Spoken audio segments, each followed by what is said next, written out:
Hello, crime enthusiasts, are you ready for another chilling investigation? The case of Meghan Landowski.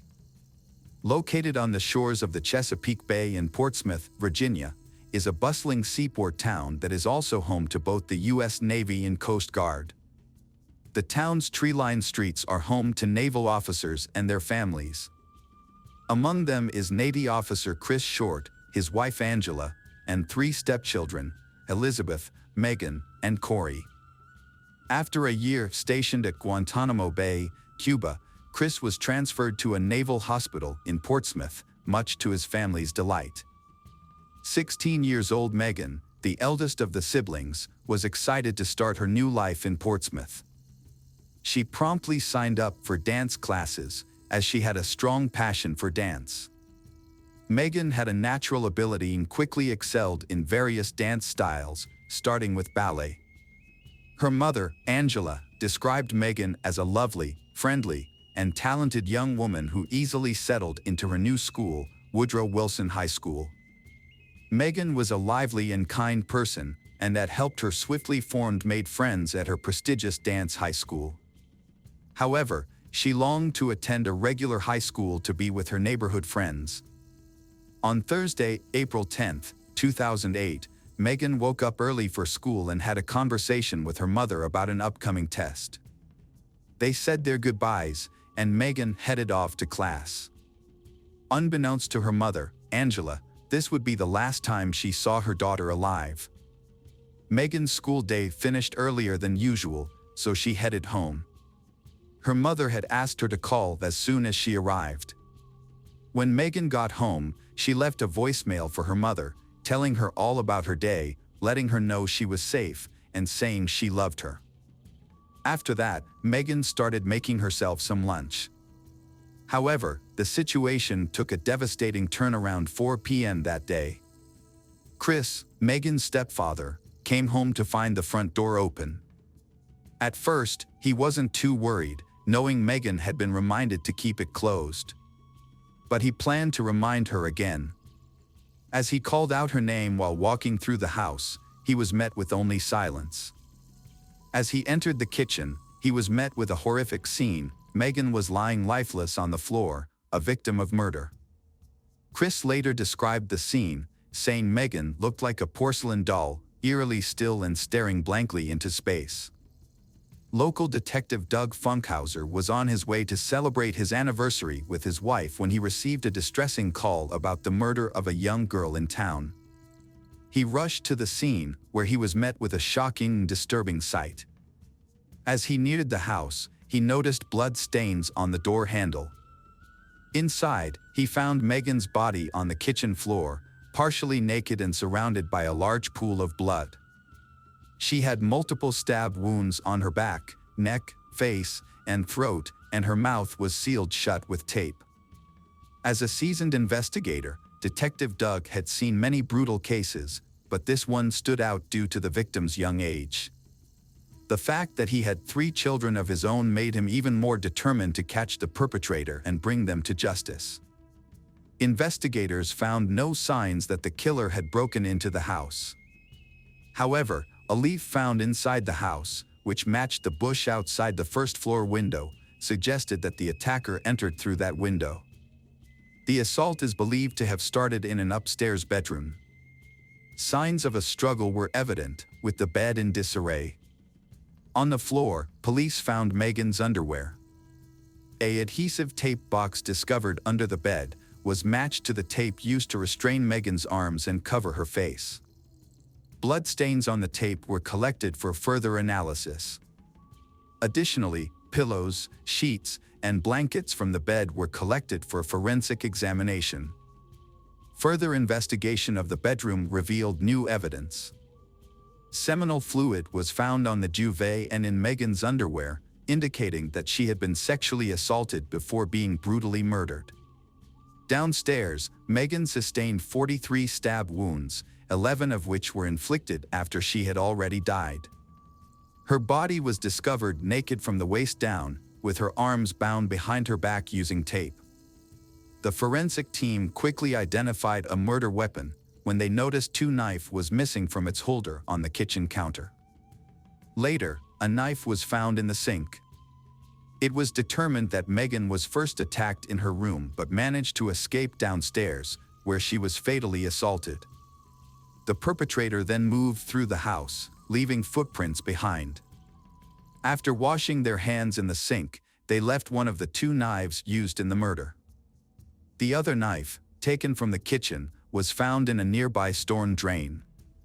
Detectives urgently needed to catch the killer.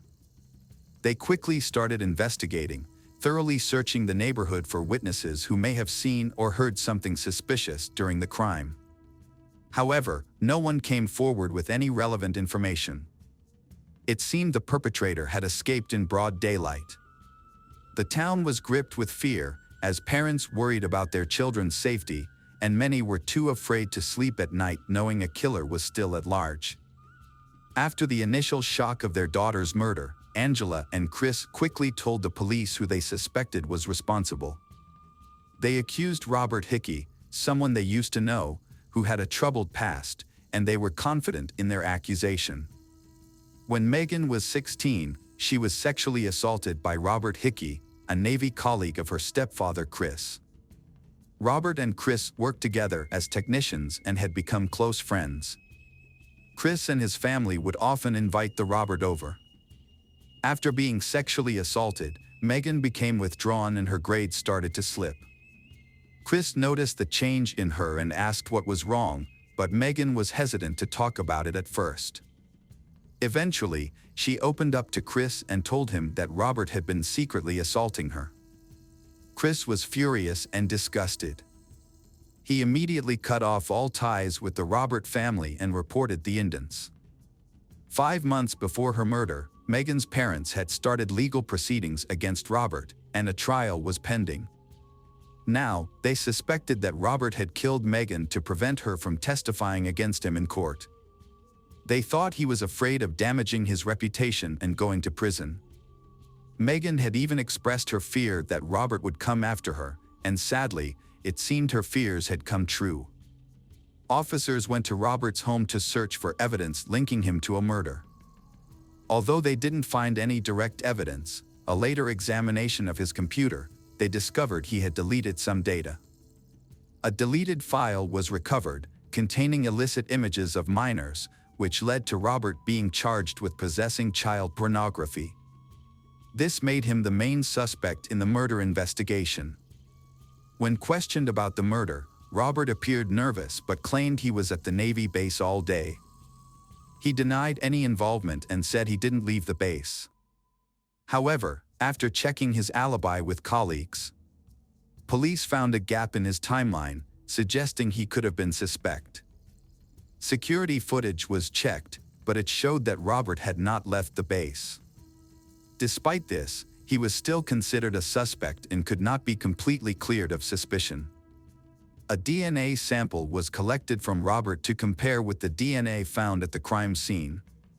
However, the results revealed that there was no match, ruling Robert out as Meghan's killer. This unexpected outcome left the officers disheartened, as they were now without leads or suspects other. The focus then shifted to Chris, who had discovered Meghan's body. After collecting a DNA sample, Chris was quickly cleared as a suspect. Meghan's family members, including her younger brother Corey, were also eliminated as suspects. An autopsy showed that Meghan was murdered with extreme brutality, described as an overkill. This level of violence indicated that the perpetrator was fueled by intense anger, which raised questions about their motive. Meghan was well-liked and didn't appear to have any enemies. It seemed likely that the killer was someone she knew. However, the lack of obvious enemies made it even more puzzling as to who could have committed such a horrific crime. As the investigation continued without identifying any suspects, Meghan's parents were faced with the disturbing reality that her case may remain unsolved forever, denying them justice for their daughter.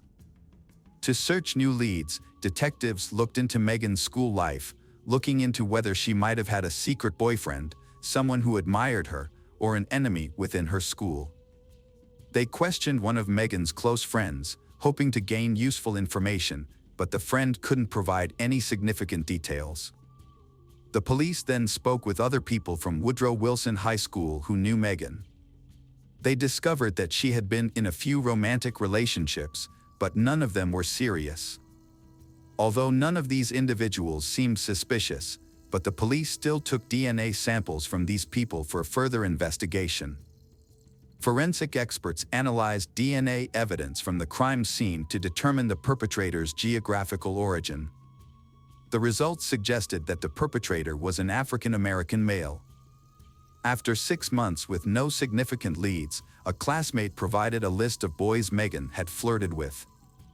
The police reviewed the list and found that all the individuals, except one, had already been interviewed. The exception was 17-year-old Robert Lee Barnes. Meghan had met Barnes through a performance arts program at Churchill High School, where they both participated. Meghan had told a friend that she thought Barnes had feelings for her, but she didn't feel the same way. Barnes was a talented violinist and a diligent student with no disciplinary issues. He was friends with Meghan and had visited her home several times. Her parents described him as polite and kind. When questioned by police, Barnes followed the standard procedure and described Meghan as kind. Initially, the police interview with Robert did not raise any suspicions. However, when asked if he would be willing to provide a DNA sample, Robert hesitated, then he refusing. This refusal was unusual, as all of Meghan's other classmates had agreed to cooperate. When questioned about his refusal, Robert explained that his mother would not approve of him providing a DNA sample. The police clarified that, as he's 17 years old, Robert did not need his mother's consent. Nevertheless, Robert declined again, leaving the investigators with the feeling that something was not quite right about him. At the end of the interview, Robert was requested to obtain his mother's consent for the DNA sample and to contact the investigators afterward. The next day, Robert requested a meeting with the investigators. When asked if he had obtained his mother's consent, he replied that he had not. However, he offered to provide a DNA sample in the form of the bubble gum he was chewing. He removed the gum from his mouth, placed it in a latex glove, and handed it over to the investigators. Despite this, the investigators continued to suspect that Robert might be hiding something. Later on, the detective got a call from the lab that was analyzing the bubble gum. The lab asked where the gum had come from. After the detective confirmed that he saw Barnes put the gum into the glove, the lab asked if Barnes was under constant watch. This was surprisingly, because the DNA on the gum belonged to a female. It turned out that Barnes had switched the gum he was chewing with a different piece, which he then gave as his sample. On October 23, 2008, Barnes was brought in for questioning again, this time with his mother. The police wanted to confront him with the DNA results. During the interview, after being questioned about the gum, Barnes made a slip of the tongue by saying, "This happened on Thursday." Up to that point, no individual interviewed by police knew the exact date and time of the murder. When questioned about this by the police, Barnes gave a very unreasonable and suspicious explanation. He said that Meghan had invited him to her home. Upon arrival, he found her being held at gunpoint by a masked person. According to Barnes, the attacker then pointed the gun at him and forced him to tie Meghan up. Barnes further said that he was forced to sexually assault Meghan against his will. He then stated that they all went downstairs, where the assailant seized a knife and stabbed Meghan. Additionally, Barnes stated that the attacker compelled him to inflict an injury on himself, thereby leaving his blood at the scene.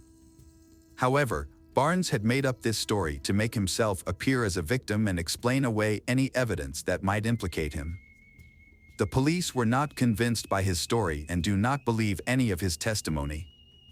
Police presented Barnes with evidence of footprints found at the scene, noting that only his footprints were present, with no sign of the alleged assailant's footprints. However, before Barnes could respond, his mother interrupted, defending his character and stating that he was a good and innocent kid. However, after taking a DNA sample from Barnes and analyzing it, the results revealed a match between his DNA and DNA evidence from the crime scene, contradicting his claims of innocence. Consequently, Robert Lee Barnes was arrested and charged with the murder of Meghan Landowski. Meghan's parents were shocked by the news, and they struggled to understand how the quiet boy who rode the school bus with their daughter could commit such a violent act. According to the police investigation, Barnes likely entered the home through a window that afternoon, sexually assaulted Meghan in her bedroom, finally brutally killing her.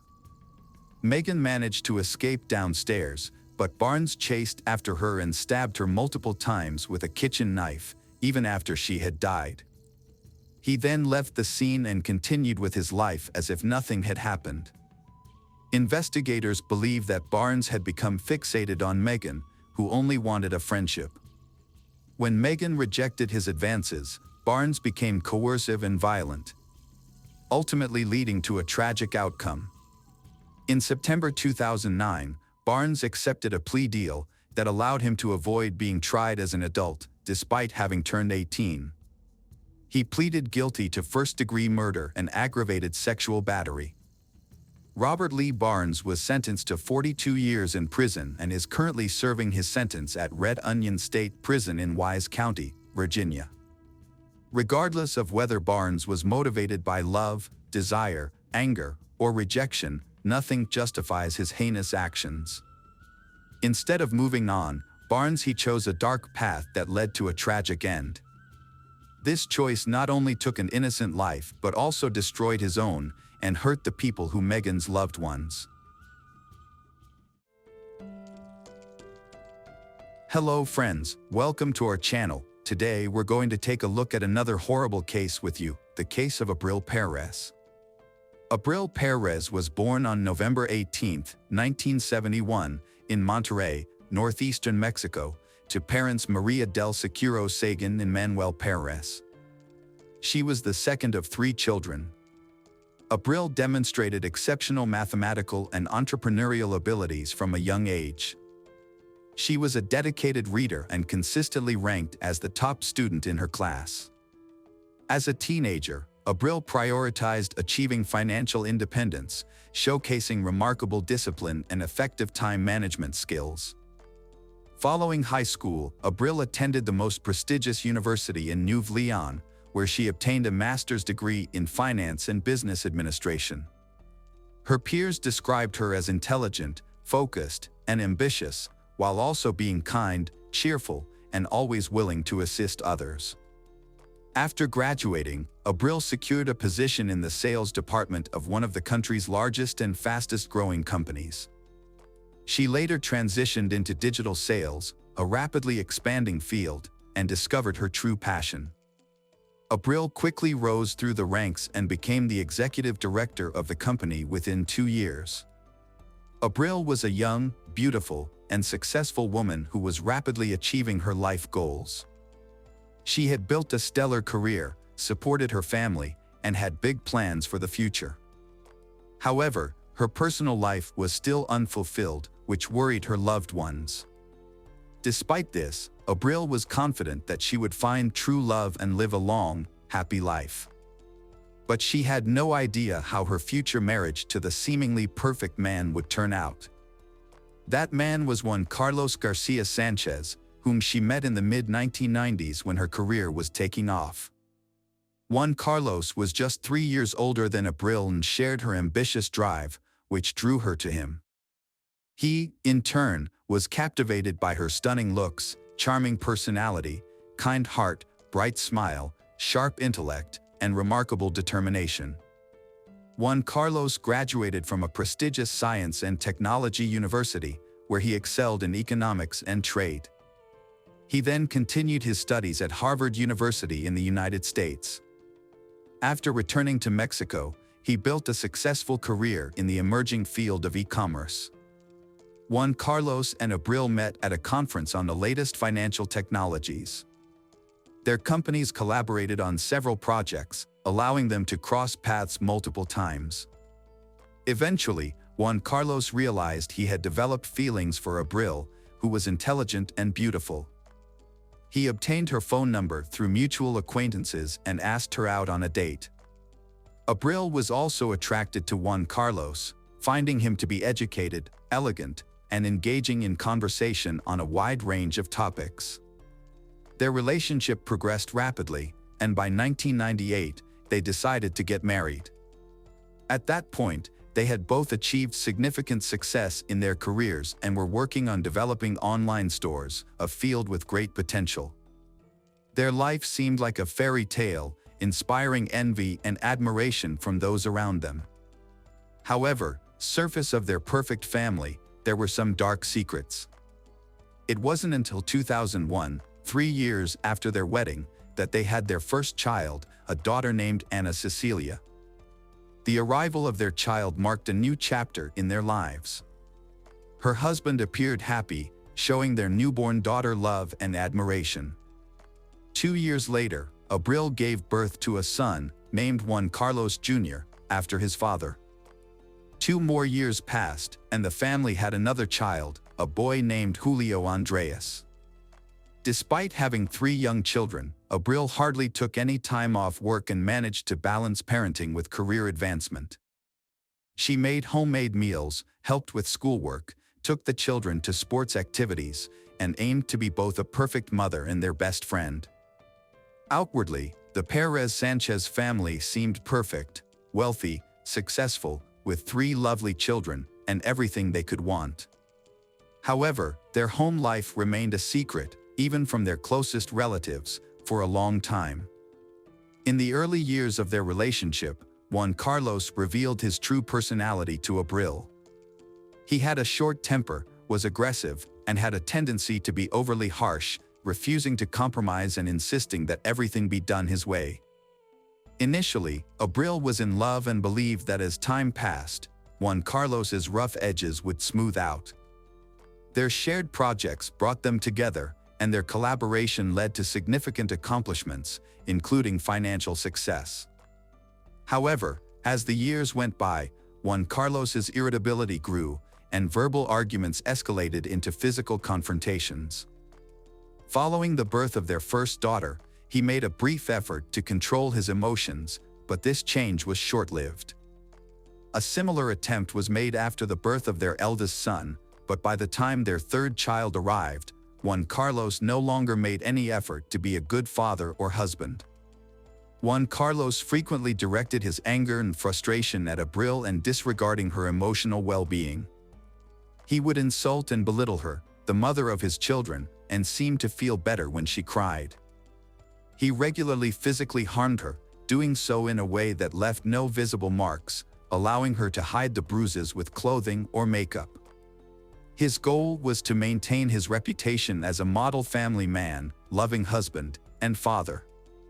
Abril kept quiet about the abuse for years, not even telling her sister and mother about the ongoing situation. She earned a good income and could have raised the children on her own, providing them with a good education and stable upbringing. However, her husband was wealthy and influential, and she knew he could use the courts to take the children away from her. Knowing Juan Carlos's true nature, Abril couldn't bear the thought of her children being left alone with him, as she considered him a monster capable of anything. When the family's situation reached a boiling point, what was once considered an ideal household now raised suspicions that something was terribly wrong. Abril was not just subdued, but deeply distressed and visibly struggling. She had lost weight, slept poorly, and frequently had bruises on her face and body that were becoming harder to hide and explain. Despite this, Juan Carlos appeared calm and confident in public, pretending that everything was fine.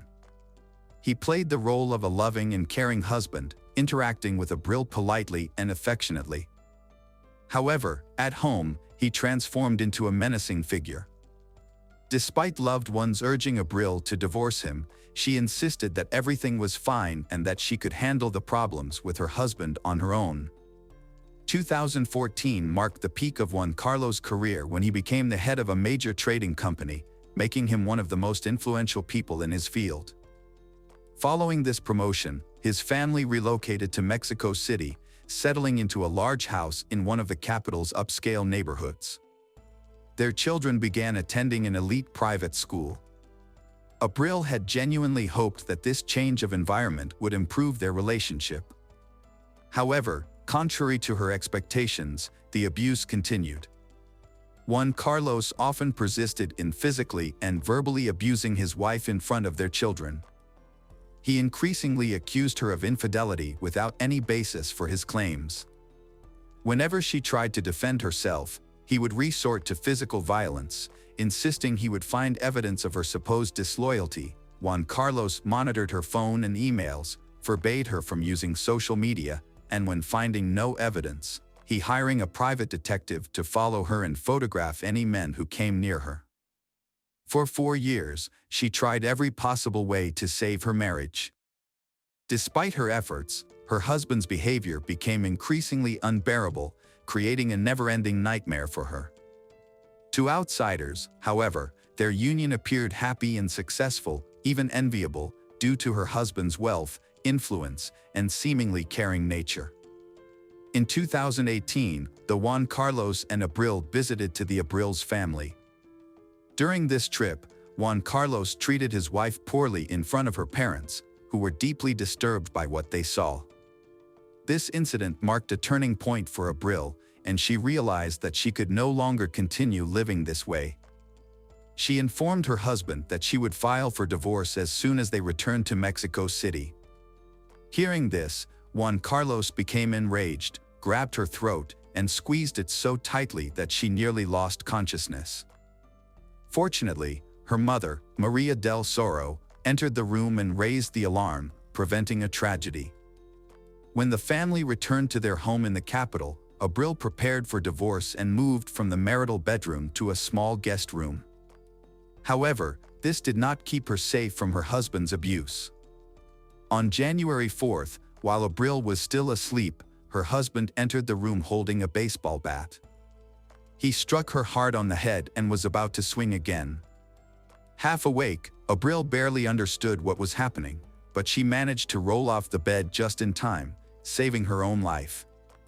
She began to scream, and the children ran into the room, having heard the noise.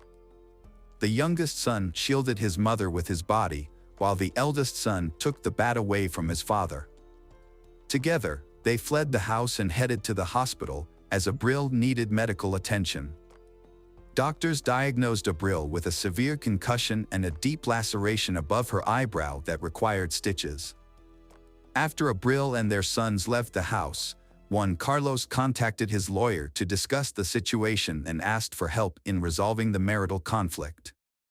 However, Juan Carlos also posted on social media, accusing his wife of betraying him by being unfaithful and planning to leave him for another man, taking their children and attempting to claim all their jointly acquired assets. Additionally, Juan Carlos claimed that Abril had stolen all the money from their home safe and had injured him with a knife when he tried to stop her. He posted photos of a bloodied knife and brown stains on the floor as evidence. However, the blood on the floor actually belonged to Abril from her own injury, and the knife photo was taken from the internet.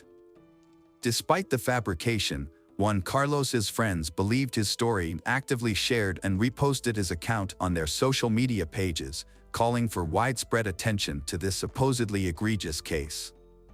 Juan Carlos's attempt to kill Abril prompted her to take swift action.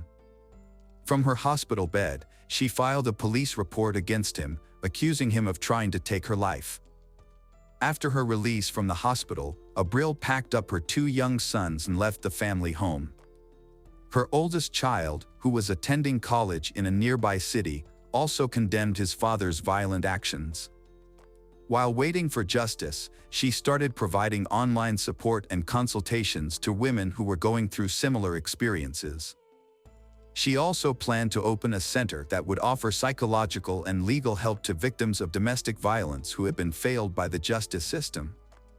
It wasn't until 8.5 months after the incident, in September 2019, that Juan Carlos was finally arrested and charged with inflicting bodily harm and attempting to kill his wife. He was put in jail, where he spent over a month, but he managed to appeal the decision to keep him in detention before his trial. As a result, he was released from jail by November of that year. Judge Federer presided over the case, reclassifying it and ordering a new trial. During the trial, Abril's medical records and photos were not presented as evidence. Her and her son's testimonies were deemed insufficient to detain Juan Carlos because he claimed Abril was manipulating their children against him.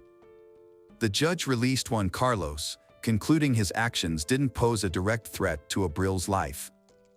Abril was shocked and terrified when Juan Carlos was released. She suspected he had bribed his way to freedom, putting her and their children in danger.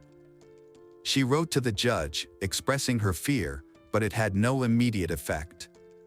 Juan Carlos then initiated a custody battle, forcing Abril to return to Mexico City with their sons to attend court hearings. Abril arrived in Mexico City on November 25 with her children. She had a legitimate fear of her longtime partner and wanted to avoid him.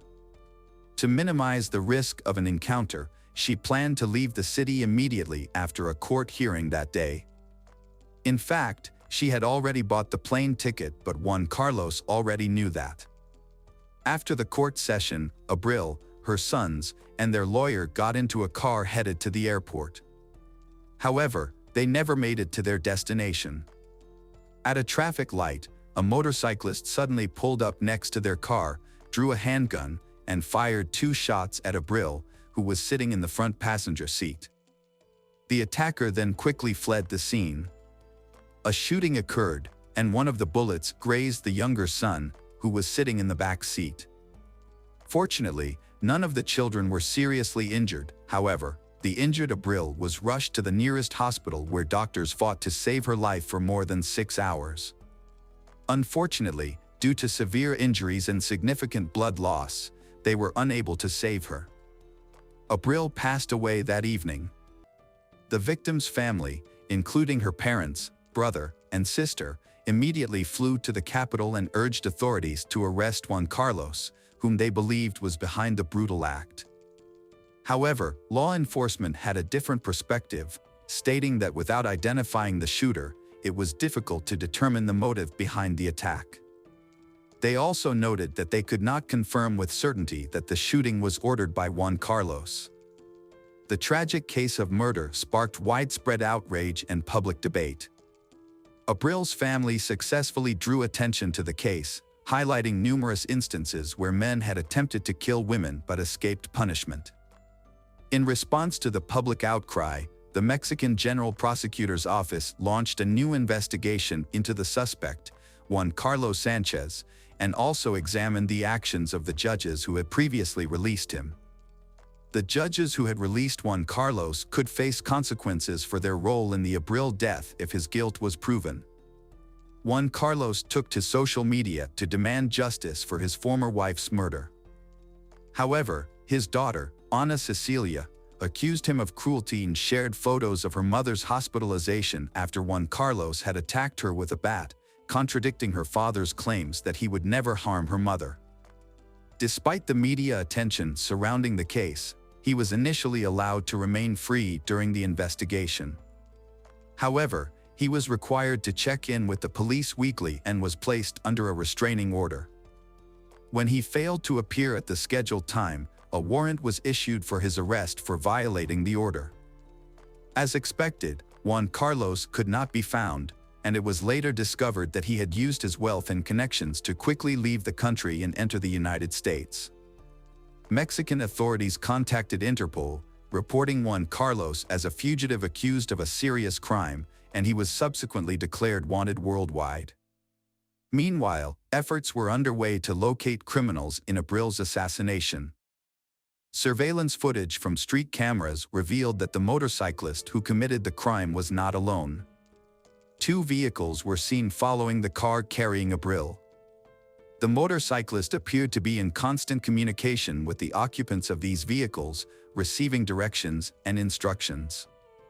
After several months of investigation, some of the participants were identified, and on March 5, 2020, 2 suspects were arrested in connection with the case. To everyone's surprise, the suspects did not resist arrest and quickly began cooperating with authorities, hoping to receive lighter sentences. It was confirmed that Juan Carlos was the mastermind behind the crime, and he had paid a significant amount of money to individuals who were directly involved in the crime.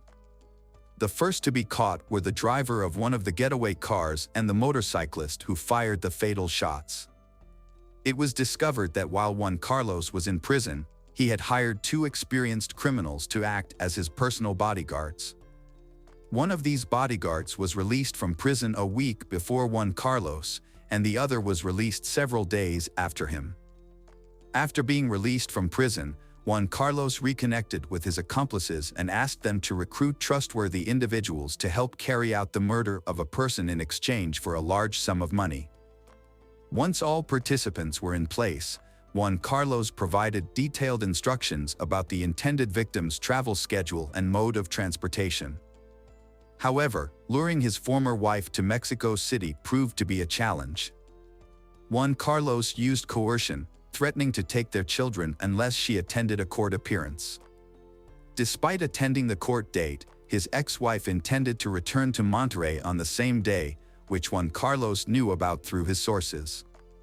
3 more individuals involved in the conspiracy were arrested in late October 2020. Initially, they were taken into custody on suspicion of distributing controlled substances, but further investigation at the police station revealed their potential connection to the high-profile crime. The arrested individuals were part of a major drug trafficking gang led by Balto, who had previously served time with Juan Carlos and offered him protection. In exchange for a significant reward, Balto agreed to help Juan Carlos eliminate his ex-wife. A few weeks later, in November 2020, Maldonado, who an individual involved in the case, was also arrested. During his testimony, he confirmed that Juan Carlos had sought out reliable individuals to kill his ex-wife and that he had agreed to assist in exchange for a substantial reward. The investigation confirmed that Juan Carlos was the mastermind behind the crime. His earlier attack on Abril with a stick was reclassified as an attempted murder. As a result, the court issued an arrest warrant for Juan Carlos on charges of femicide. However, his location remained unknown. By spring 2021, the remaining suspects involved in the murder of Abril were apprehended. One of them was already serving time for a separate crime. The searches also led to the discovery of the gun used to kill Abril. In total, 9 individuals linked to the same criminal organization were detained, with 7 of them directly involved in the pursuit and shooting of Abril. More than 4 years after the Abril murder, the mastermind behind the crime, Juan Carlos Garcia Sanchez, is still on the run and his location is unknown. Meanwhile, the man who fired the fatal shot has been convicted and sentenced to 52 years in prison. 2 accomplices who participated in the car chase and coordinated with the shooter have each been sentenced to 50 years. Welcome back, detectives. Let's dive into another horrible case, the case of Fusako Sano.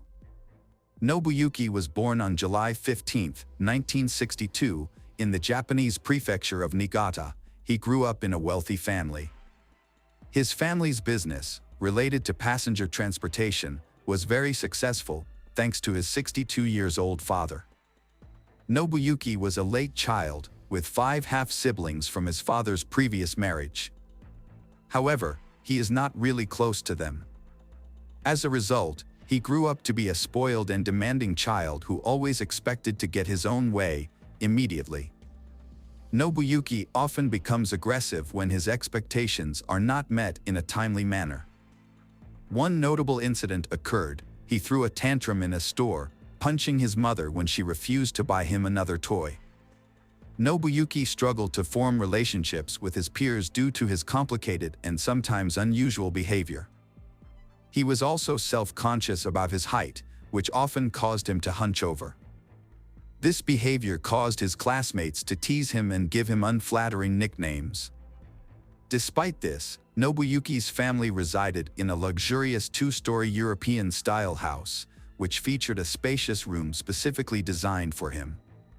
The boy was uncomfortable in the room, fidgeting and expressing fear of being alone. This behavior led his parents to take him to see a doctor. After an initial review, he was referred to a psychiatrist who diagnosed him with multiple disorders, a fear of the dark, a fear of germs and dirt, and a unique of autophobia, fear of loneliness, sociophobia, anxiety related to social interactions. Essentially, he feared both being alone and being around others. As a result, he became a loner in high school, never forming close relationships with classmates, and never having a girlfriend despite his attractive appearance. His peers avoided him, and he became an outcast. The only people he felt comfortable expressing his anger and frustration to were his elderly parents, who forgave him and tried to calm him down with gifts and money. As an adult, he struggled to hold down a job. He frequently got into conflicts with colleagues, neglected his responsibilities, and would often leave work in the middle of the day for no good reason, such as when it was raining and he felt sad. On one occasion, he intentionally hurt a female coworker, likely trying to get her attention out of sympathy. Although the incident was attributed to an accident, he was fired immediately. After being fired, Nobuyuki became unemployed and relied on his parents' financial support. Over time, he became increasingly reclusive, rarely leaving his room, and frequently clashed with his parents. Following a particularly intense quarrel, Nobuyuki started a fire in his home, nearly destroying the house and putting its occupants in harm's way. Nobuyuki was later admitted to a psychiatric clinic for treatment, where he was diagnosed with a depressive disorder, uncontrollable outbursts of aggression, and signs of misogyny, extreme dislike and hatred of women. After a little over a month of treatment, he was discharged, deemed not to pose an immediate threat to others. For a brief period, Nobuyuki remained calm and even began rebuilding the partially burned house, adding a couple of new rooms. However, his efforts were short-lived, and he eventually abandoned the construction project. Nobuyuki became increasingly withdrawn and isolated.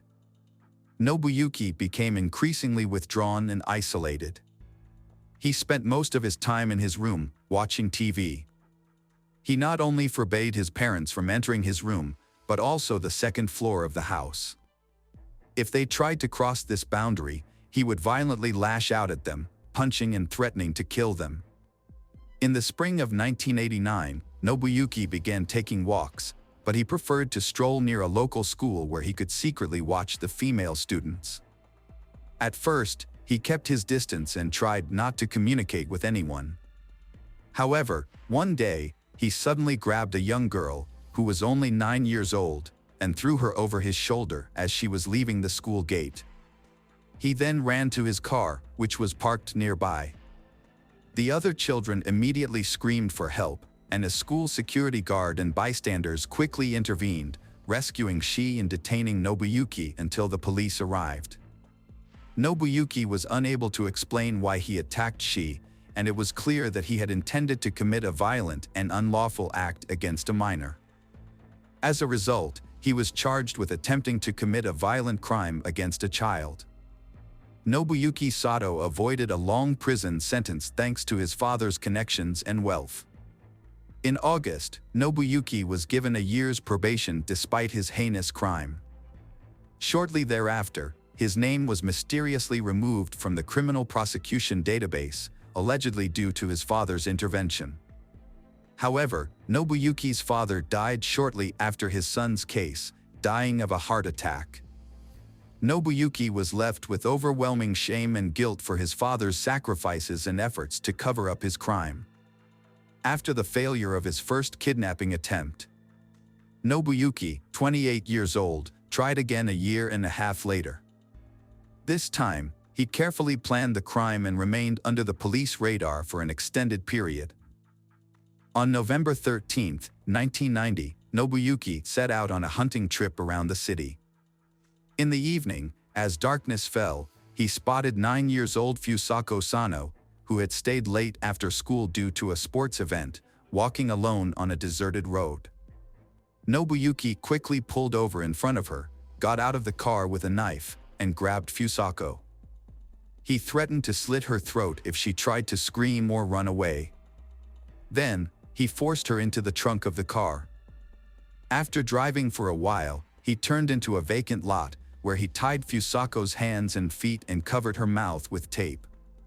When night fell, Nobuyuki drove to his house and took Fusako out of the trunk.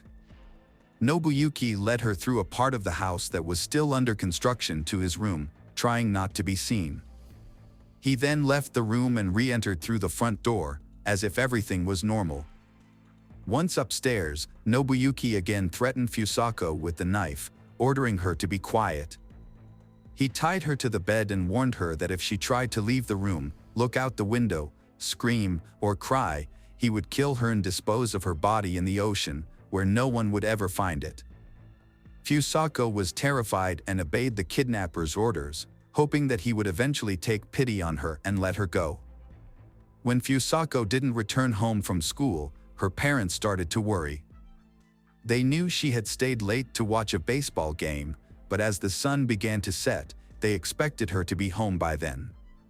Initially, Fusako's parents tried to find their daughter on their own, retracing her usual route from school to home, but their efforts were unsuccessful.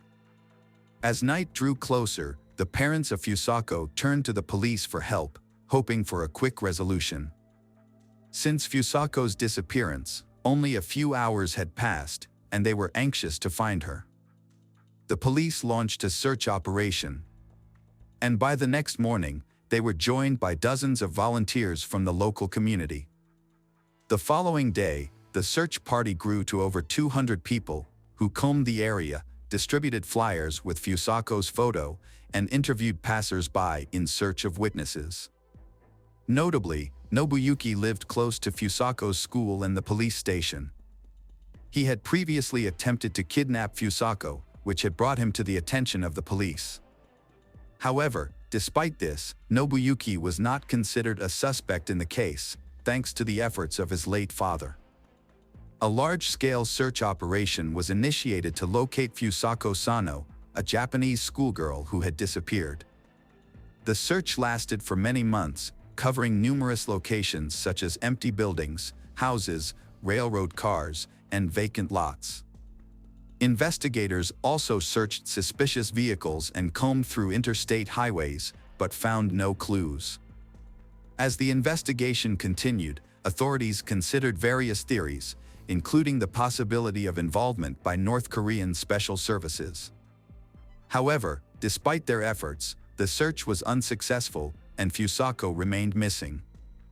Fusako later revealed that she was terrified during her captivity and followed Nobuyuki's instructions in the hope that he would eventually release her. However, her captor, Nobuyuki, had no intention of letting her go. For several months, he kept her bound with tight restraints that impaired her blood flow and caused her to lose sensation in her limbs. If she disobeyed or made a sound, he would punish her with a stun gun, beat her, or threaten her with a knife. Notably, Nobuyuki never assaulted Fusako in a sexual manner during her captivity. Instead, he treated her more like a possession or a pet, using her as a means of companionship and conversation. Nobuyuki kept Fusako captive, feeding her a meager diet of food prepared by his mother. As a result, Fusako became severely malnourished and weakened. He restricted her to her bed, forcing her to use plastic bags as a toilet, which he would then dispose of in an unfinished part of the house. Once a month, he would bathe her in a basin, cut her hair and nails, and dress her in his own worn-out clothes. Despite her compliance, Nobuyuki would regularly beat her for his own amusement. Over time, Fusako's spirit was broken, and she became submissive, no longer attempting to escape or even look out the window. As the years passed, Nobuyuki stopped bothering to physically restrain Fusako and didn't even think to lock the door when he stepped out. He would simply cover her with blankets or towels. Occasionally, he would turn on the radio or watch TV with her, but only to programs that interested him, such as Scottish or sports matches. He also brought her comic books, which he enjoyed himself. These were the only things Fusako had to read during her confinement. For nearly a decade, Fusako was isolated, never speaking to anyone else or leaving her room. She remained in bed most of the time, hardly moving or trying to resist her situation. Fusako had become so resigned to her fate that she no longer attempted to escape or call for help. Nobuyuki's mother lived in fear of her son's violence. For years, she had avoided the second-floor room because Nobuyuki had threatened her with violence. This was not an idle warning, as Nobuyuki actually pushed her down the stairs when she tried to enter the room. She retired in 1996 at the age of 73, and her circumstances became extremely difficult. Nobuyuki regularly abused her, forcing her to follow his rules. Desperate for help, she went to the police in the spring of 1996 and filed a report, stating that she was a victim of domestic violence at the hands of her son. However, the police seemed reluctant to intervene and persuaded her to withdraw her statement, advising her to handle the situation on her own. She also sought help from a public health center, complaining about her son's aggressive behavior and requesting that he be hospitalized for psychiatric evaluation. Her concerns were ignored and she was told her son's actions were not worth worrying about. Instead, she was advised to encourage him to seek help voluntarily. In January 2000, the elderly woman, exhausted from years of physical and emotional abuse, made a desperate call for help.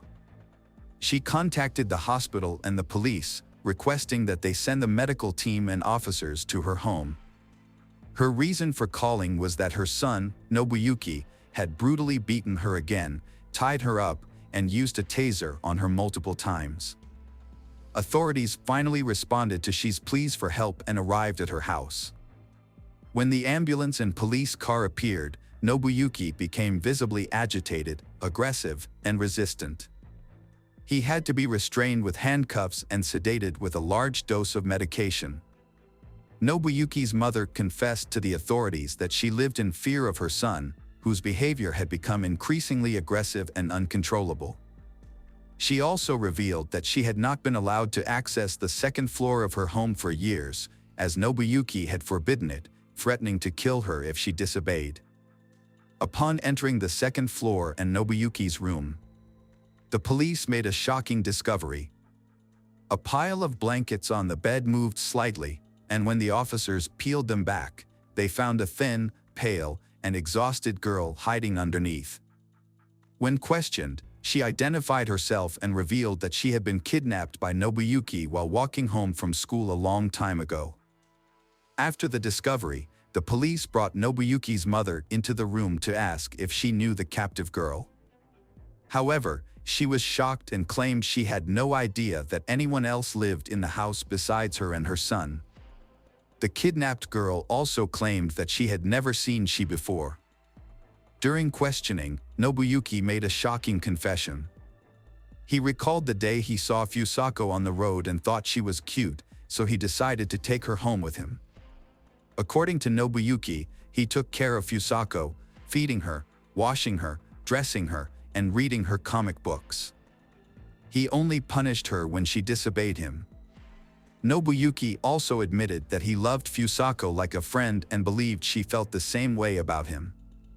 He had no intention of letting her go and hoped she would stay with him forever. He enjoyed spending time with her, talking to her for hours about soccer, music, or his favorite comic book characters, and she would listen silently. Nobuyuki claimed that he never locked his bedroom door, but Fusako never tried to escape, which led him to believe that she was happy living with him.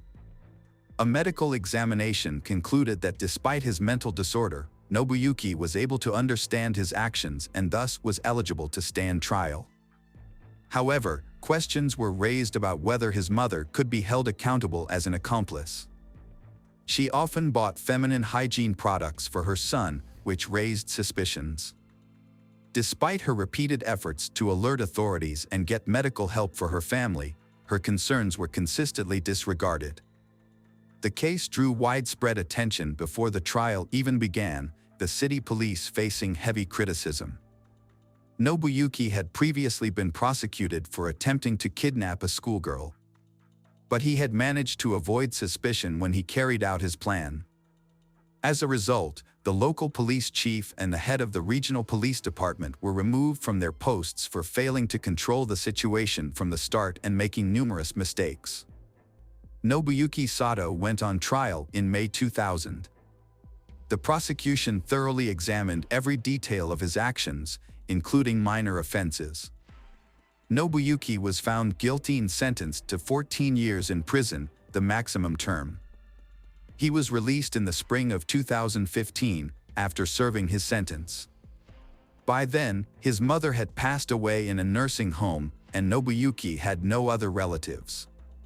He was found dead about a year and a half later, in early 2017, in a small rented room. The cause of his death was not disclosed. When Fusako was discovered, she was extremely weak and could barely stand. Doctors diagnosed her with exhaustion, dehydration, and muscle atrophy. She also stuttered, was afraid of sunlight, and had lost most of her communication skills. Her parents didn't even recognize their daughter when they saw her after nearly a decade.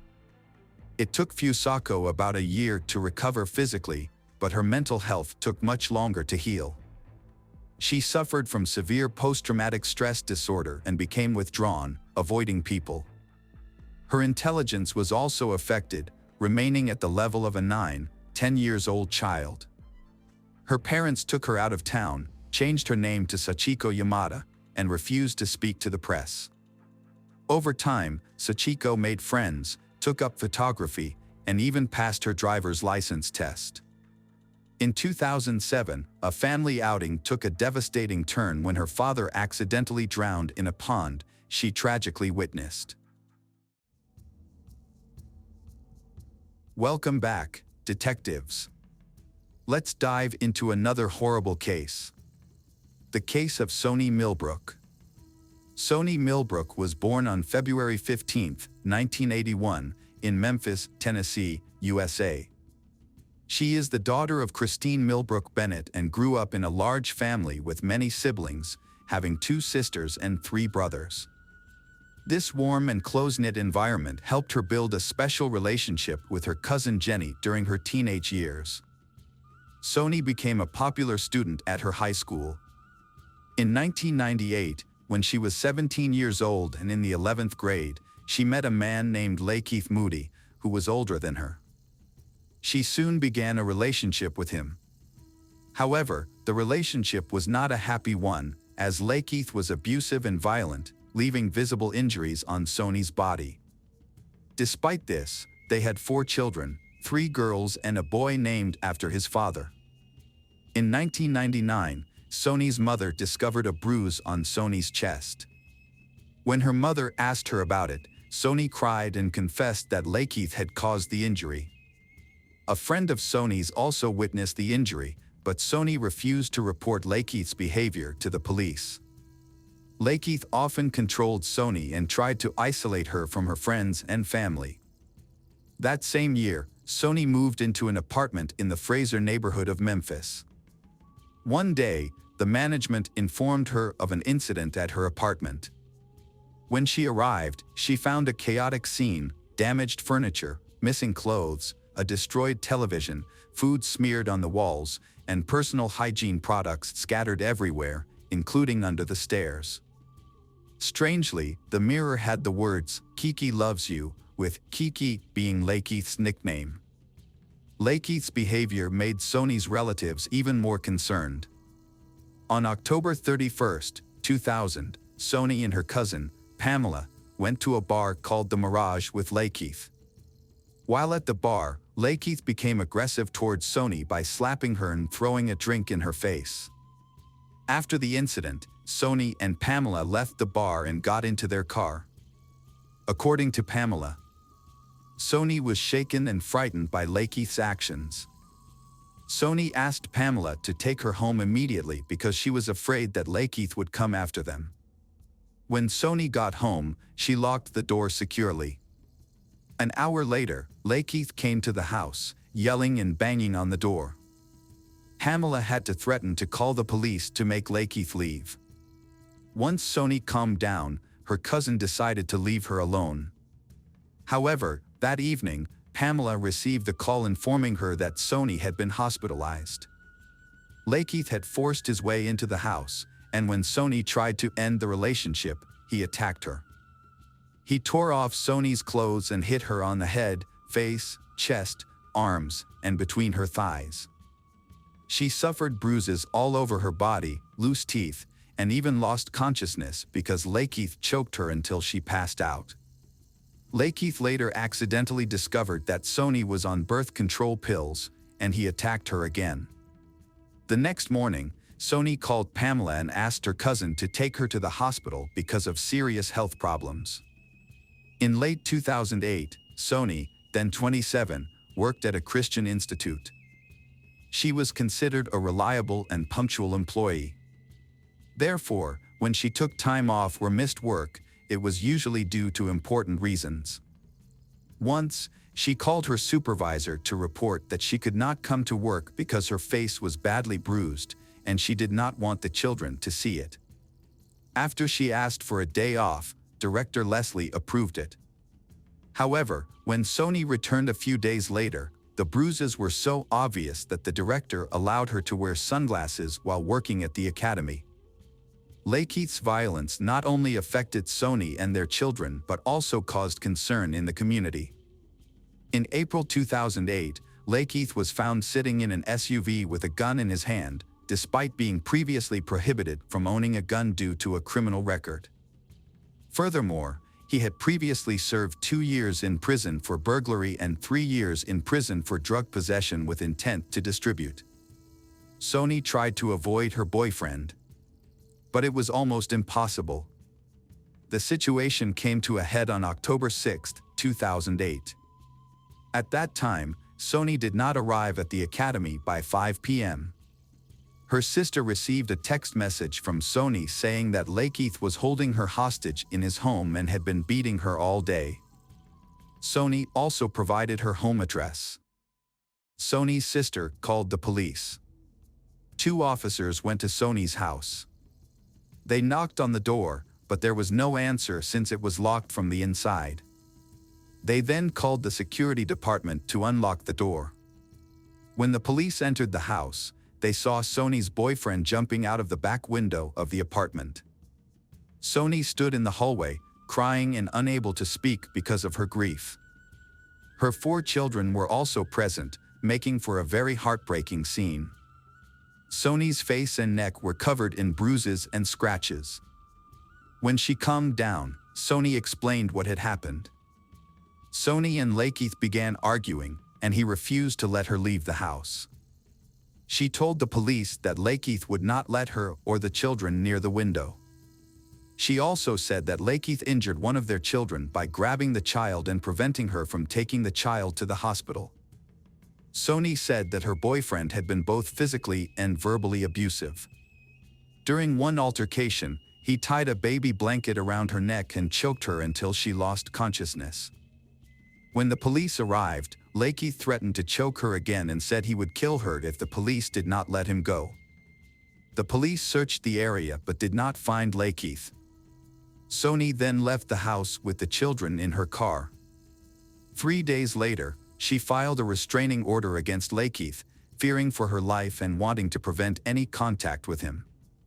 However, she missed the hearing, and the protective order was never granted. Nearly 6 months later, on March 10, 2009, Sony was still in contact with Lakeith. That day, he was supposed to pick up the children for a doctor's appointment, but instead, he began arguing with Sony, accusing her of having a new boyfriend. The argument quickly turned violent as he slapped her and pulled her hair. She tried to break free and ran out of the apartment while Lakeith screamed and threatened to kill her. Lakeith did not catch Sony but instead kidnapped their youngest child, an infant, and drove away at high speed. A police patrol alerted to the domestic disturbance arrived as Lakeith was running away. The officers attempted to stop him, but he escaped. In early 2010, Sony, 28, was studying at Southeast Tennessee Community College. She had to stay home to care for her fifth child, who was 9 weeks old, because of poor health. In January, Sony and the children moved into the budget lodge in Memphis. However, on the first day Sony moved in, she and Lakeith's arguments became so loud that motel staff had to intervene because they were disturbing other guests. Sony and Lakeith could not maintain a peaceful relationship. They argued constantly, disturbing neighbors and management with the noise. On January 22nd, a hotel security guard witnessed Lakeith in a very agitated state. He arrived at a high rate of speed in Sony's car and then began yelling at her as she stood on the second-floor balcony with the children. In his anger, he threw a bag of groceries at her. The security guard arrived and told Lakeith not to make any noise or throw things in the hotel. Lakeith was instructed to settle the argument in his room. However, Lakeith told the security guard that he did not need to worry about it. Lakeith then locked his car and accompanied the security guard to an unoccupied room on the third floor. The security guard asked Lakeith to hand over any hotel keys he had. Surprisingly, Lakeith had keys to 3 different rooms, even though he was not registered as a guest. The next day, Lakeith and Sony moved into room 222 with their children. However, the night manager asked Lakeith to leave that evening. Although Lakeith left as requested, he soon returned.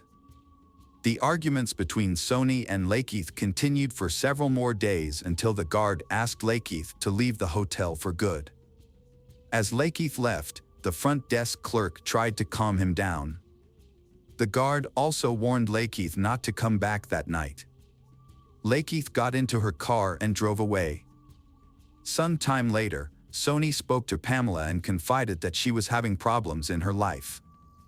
She was staying at the motel and wanted to talk to Pamela about something important. Sony said that she would call if she left the motel or if her boyfriend left first. The next day started normally. At 7 a.m., Sony took the younger children to daycare and the older children to school. Around 11 a.m., the housekeeping manager knocked on Sony's door and spoke to her through the window to inform her that they needed to pay the rent or they would have to leave. The manager returned several times that day. On a visit around 2:30 p.m., Lakeith answered the door. The room was dark. Lakeith told the manager that his mother was on her way to pick up the money. On January 27th, Sony did not pick up her older daughter on time. So the school secretary called the child's grandmother, Christine, to ask her to come pick up the girl. When Christine tried to contact Sony, she received no response. At around 6 p.m., she discovered that her other grandchildren were still at daycare. Concerned that she could not reach Sony, Christine asked her husband to pick up the younger children from daycare while she went to the school to find out what was wrong. They contacted the police and reported the incident at approximately 10:30 p.m. Later, on January 28th, the housekeeping manager re-entered room 222 and began taking inventory of the items that Sony and Lakeith had left behind. The room was filled with clothing in a large trash bag, which was then taken to a storage area. After the room was cleaned, it was ready for new guests. On January 29th, James and Rhonda Sargent moved into the room. They quickly noticed a foul odor and attempted to block it with incense, but were unable to eliminate it completely. They also discovered that previous tenants had attempted the same, as they found scented tissues in the tiles and ceiling vents. Because the smell was so strong that they reported it. On January 29th, officers from the Memphis Police Department's Missing Persons Unit visited the hotel to inquire about Sony's whereabouts, as that was where she was last seen. However, they did not enter room 222. Lakeith was arrested on February 2nd, around 7 p.m., while inside Sony's car at a shopping center. He was held for 48 hours on a charge of car theft.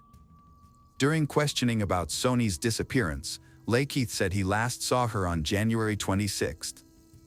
He explained they had met in the hotel parking lot that morning after Sony had dropped off her children at school. They went into the room, had sex, and then returned outside. Lakeith then took Sony's car keys and left the hotel. He claimed Sony planned to use her welfare and student loan money to buy a new car, so he wasn't worried about keeping her car. Lakeith also said he had been living in the car since January 26. However, investigators discovered that Lakeith had actually been staying at a different hotel. Additionally, given the snowy weather during that time, it was unlikely that he had spent the night in the car. On February 3rd, police found a debit card with Sony's name on it and several recent purchase receipts inside the car. That same day, police also searched the clothes stored at the hotel for DNA or other evidence, but found nothing. Due to the lack of evidence linking Lakeith to Sony's disappearance, he was released. Sony's cousin and her mother had to undertake the painful task of going to the hotel where Sony was staying to collect her belongings. At that time, Sony's cousin had a bad feeling but did not find any evidence. On February 4th, the police went to Sony's cousin's house and found a DVD player in Sony's wallet. Sony's cousin said they had received the items from Moody. According to the cousin, Lakeith borrowed the DVD player on January 24th under the pretext of watching a movie and drove a red car that day. When he saw Lakeith again a few days later, the cousin asked why Lakeith did not pick up the children on January 27th. But Lakeith evaded the question. When the cousin asked about Sony's whereabouts, Lakeith left the DVD player and wallet behind and left. Around that time, guests James and Rhonda Sargent requested to be moved out of room 222 because of the persistent odor. Since there were no other rooms available, they moved to another hotel. Later guests in room 222 also complained of a foul odor, despite the room being cleaned several times and the carpets being cleaned in early February. The odor persisted, only easing slightly over several days. On February 4th, homicide detectives arrived at the hotel to investigate. By this time, room 222 had been occupied and cleaned at least 3 times. As a result, the detectives were unable to enter the room to collect evidence. Instead, they asked hotel staff if they had noticed anything unusual. All staff responded that nothing was unusual. Then, on February 7th, James and Rhonda returned to the hotel and changed rooms 3 times. During one of the changes, they spent the night in room 222. While there, they informed management that the room still smelled unpleasant. To address this issue, in March, the hotel performed a more thorough cleaning of room 222. The staff cleaned the carpet, bedding, shower curtains, and window blinds. However, the results were shocking. The odor not only remained but became even more intense. The manager discussed the issue with the security guard. During the conversation, they recalled that the previous tenant, Sony, had disappeared at the end of January. The security guard recalled the events that occurred at that time and suggested that the manager check room 222 for traces of blood or cleaning agents. 10 minutes later, the manager returned and asked the guard to accompany him. What they found was horrifying. The 2 men entered the room where the manager had removed the mattress from one of the beds, leaving only the bed frame. The bottom of the bed frame had a cover. When they lifted the box spring, they discovered a large gap where anything could be hidden from view. Looking through the sturdy edges of the bed frame, they saw the unthinkable, a decomposing body. They called the police, who arrived at the scene shortly after. The bed frame was found to have many marks on it, and there were 2 pieces of broken wood near the headboard. A towel and a cloth bag were found between the legs of the body. The victim was wearing a shirt but nothing below the waist. The forensic team's autopsy determined that the cause of death was strangulation with a coaxial cable. The cable was wrapped around the neck, under one arm, around the chest, and ended behind the back. The medical examiner concluded that it would take at least 2 to 3 minutes of sustained pressure to cause death. In order to find the killer, the police collected items from between the victim's legs for analysis. The victim's shirt had an unidentified fingerprint. In addition, the scarf and the cloth bag did not belong to the victim. DNA samples that matched Sony's genetic profile, as well as that of a woman, were discovered. More remarkably, male DNA was also found on the cable, which led to the hypothesis that Sony had died at the time she was reported missing. The coaxial cable used in the case may have come from a DVD player that Lakeith borrowed from her cousin. Lakeith had been arrested by police for illegal possession of a weapon, and he was also the last person seen with Sony alive, making him a suspect in the case. He was in Sony's car when he was arrested and taken to the Mason detention facility. On March 18th, authorities launched an investigation into why the case unfolded in such a strange way. The chief of police said the victim's family deserved an explanation and acknowledged that the circumstances of the case were unprecedented, making it a shocking case of domestic violence. He also regretted that the room where Sony died had been cleaned and rented out multiple times, making it difficult for police to collect evidence. However, this explanation was met with skepticism. One of the first tenants, Rhonda, said the police should have been allowed into the room when James and Rhonda visited in January and would have found Sony sooner if they had noticed the smell of a decomposing body. Rhonda believes the police were slow in finding Sony. Following the loss, Sony's family held a funeral for her on March 24th. Sony's children were placed in the care of her sister on April 1st. They are currently trying to gain legal custody of the children. Sony's sister said that although the children were the primary victims, everyone in the family's lives was turned upside down by the loss. She pledged to take care of Sony's children, making sure they had enough food, clothes, and toys, and to keep them together as a family. She also said Sony had benefited from a social program, and she would continue to care for the children as her sister had. The card had been loaded with money before Sony went missing because she received an income tax refund. Police tracked the card's activity and found that it was in Lakeith's possession. During the surveillance, they noticed that the card was used on February 1st at a convenience store Sony usually visited to withdraw cash using her electronic welfare transfer card. Notably, this occurred 4 days after Sony went missing. Officers went to the store and requested the owner to show them the footage from their 16 security cameras.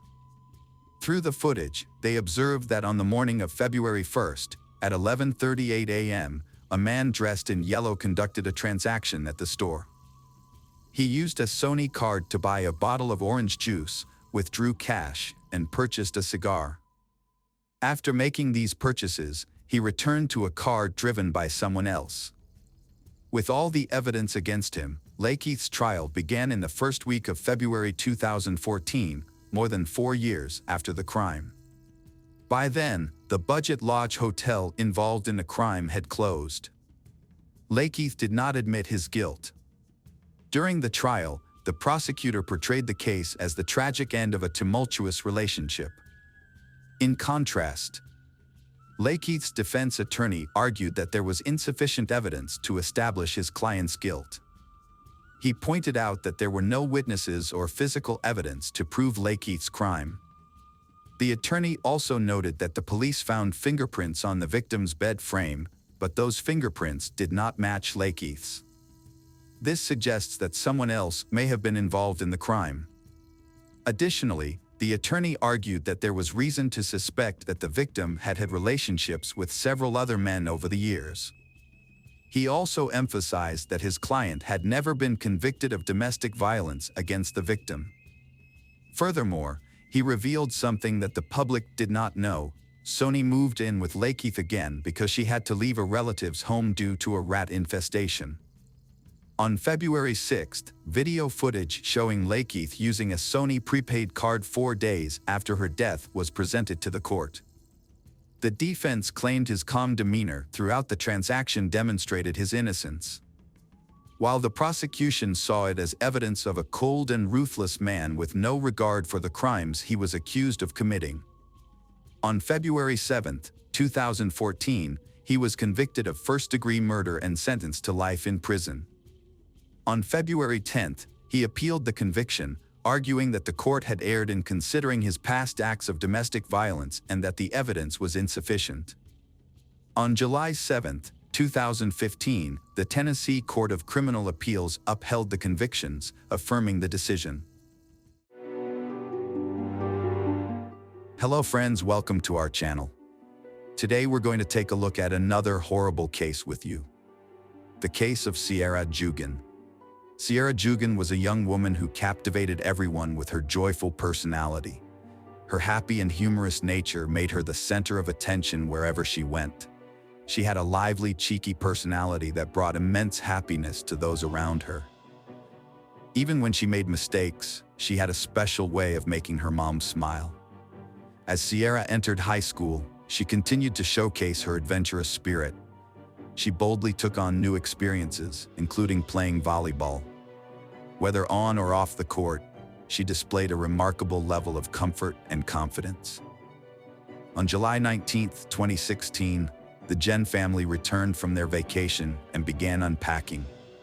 Sierra was looking forward to the fall semester at the University of Tu, where she planned to study abroad. Her mom wanted to discuss her plans with her, but Sierra, being an athletic person, was eager to try out her new bike. So whenever she had the time, she was keen to take a ride. Before leaving the house, Sierra told her mom that she was heading to her boyfriend Josh's house. Her mom acknowledged her plans and told her she would see her later, around 1:05 p.m. Sierra looked cute, with her hair tied up in a ponytail, wearing shorts and a tank top as she set out on her ride. Josh, Sierra's boyfriend, called her home phone because he was worried about her whereabouts. He had tried calling her phone several times, but it kept going straight to voicemail. When Josh asked Sierra's mom if she was home, she said no. Josh told Sierra's mom that Sierra had left his house around 7 p.m., and he hadn't seen or heard from her since then. Sierra's mom knew something was wrong because Sierra always answered her phone. Her first thought was to call Sierra's grandparents who lived nearby, but they said Sierra wasn't with them. Sierra's family and Josh started searching for her, worried about her safety. Sierra's mom quickly got in her car and started driving around, looking carefully at every possible place Sierra could be, including the sides of the road. Sierra's aunt, uncle, and cousin also joined the search, thinking Sierra might have been in an accident and got hit by a car. As time went by, worry grew. The possibility of Sierra being hurt, maybe with a broken leg, weighed heavily on their minds. Despite their relentless efforts and exhaustive search, they couldn't find any trace of Sierra. When Sierra's mom got home, she immediately took to social media, reaching out to Sierra's friends, desperately hoping someone had seen or heard from her. But to her dismay, there was complete silence. Hours passed, and still, there was no sign of Sierra.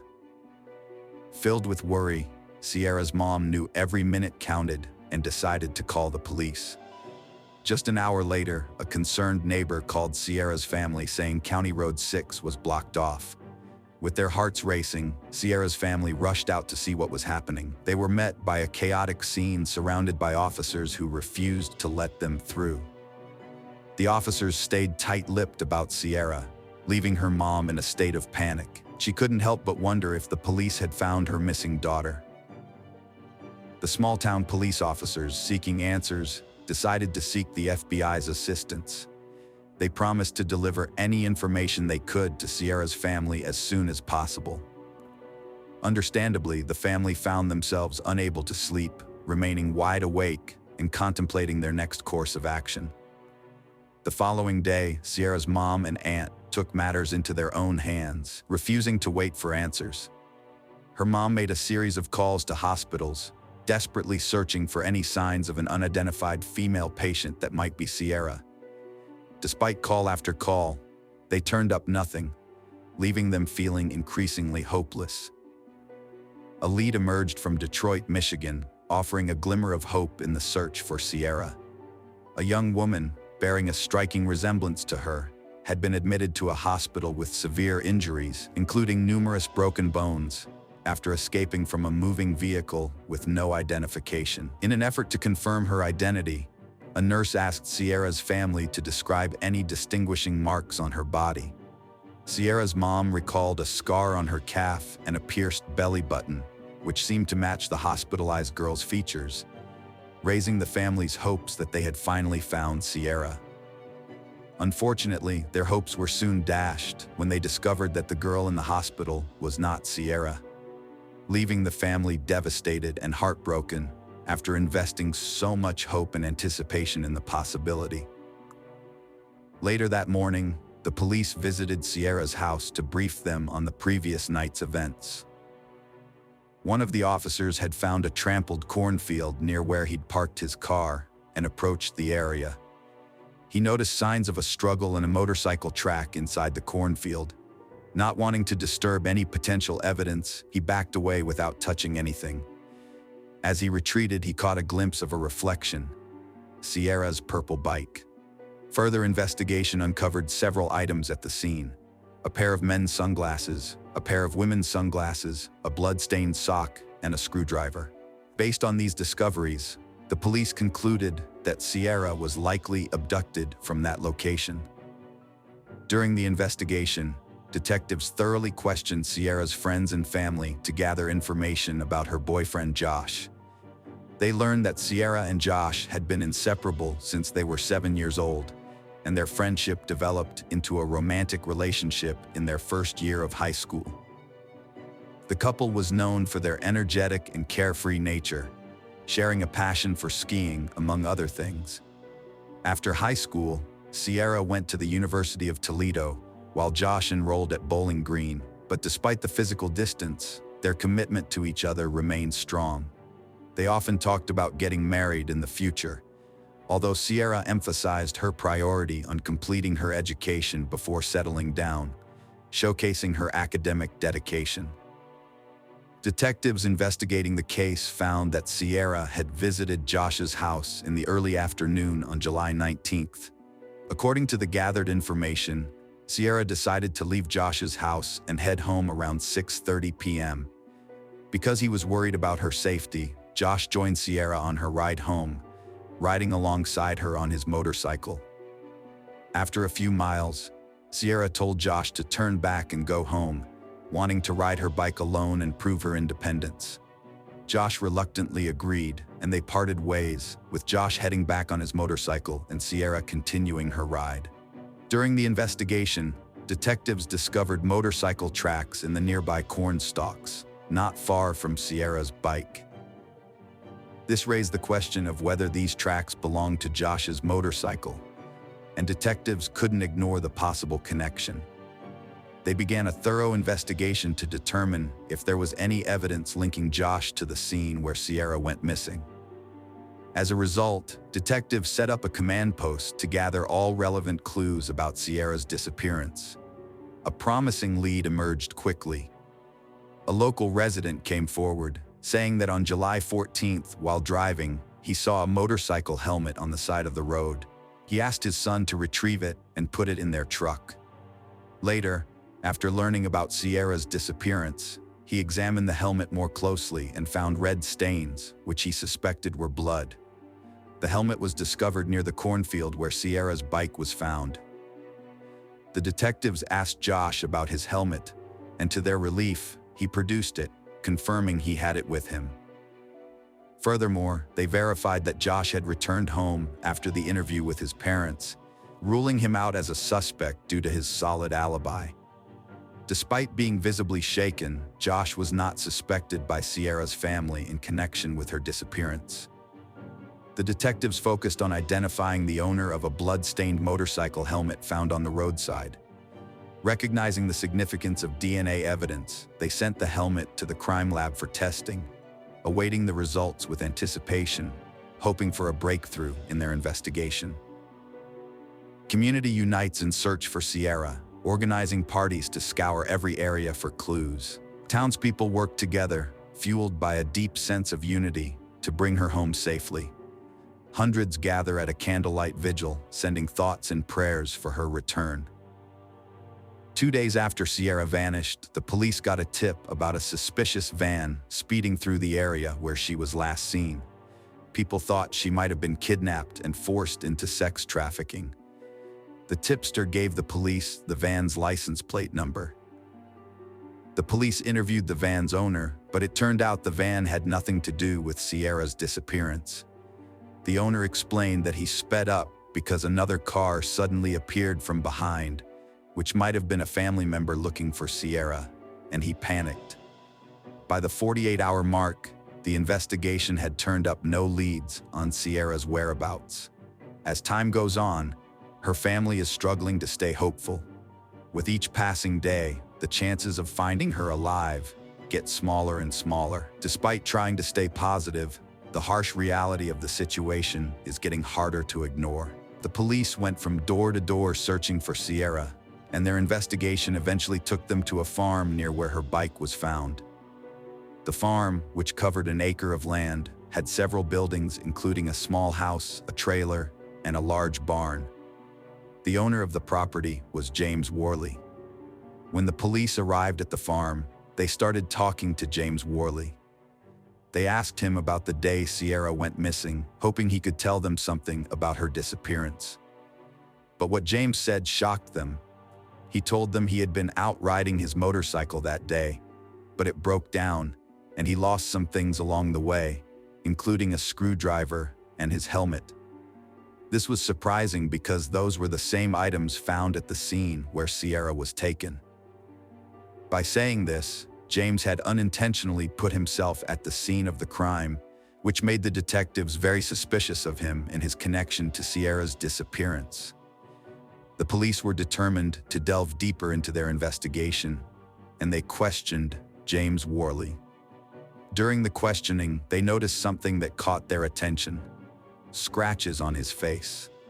It was clear that he had been involved in a struggle, and this discovery only increased their suspicions about him, raising more questions. The detectives wondered if these scratches were the result of a confrontation with the missing girl, Sierra. After questioning James Worley about Sierra's disappearance, the detectives returned to the police station. They decided to conduct a background check on him, hoping to uncover relevant information as they looked into his past. But what they discovered sent chills down their spines. James Worley had a dark criminal history, including a previous attempt to abduct a young woman 26 years earlier on July 4, 1989. The woman's name was Robin Garter. On July 4, 1989, 26-year-old Robin Garter was getting ready to attend a neighborhood picnic. While her mother was busy preparing potato salad and making final arrangements for the event, Robin decided to squeeze in a bike ride beforehand. However, she had forgotten to bring water and was now struggling with the intense heat. As she considered turning back home to quench her thirst, Robin heard the sound of a car approaching from behind. Robin thought that after the vehicle passed her, she would head back home. But before she could react, the car crashed into her bike, sending her flying into a nearby ditch. She was stunned and disoriented. The driver stopped and got out, looking concerned and trying to figure out what had happened.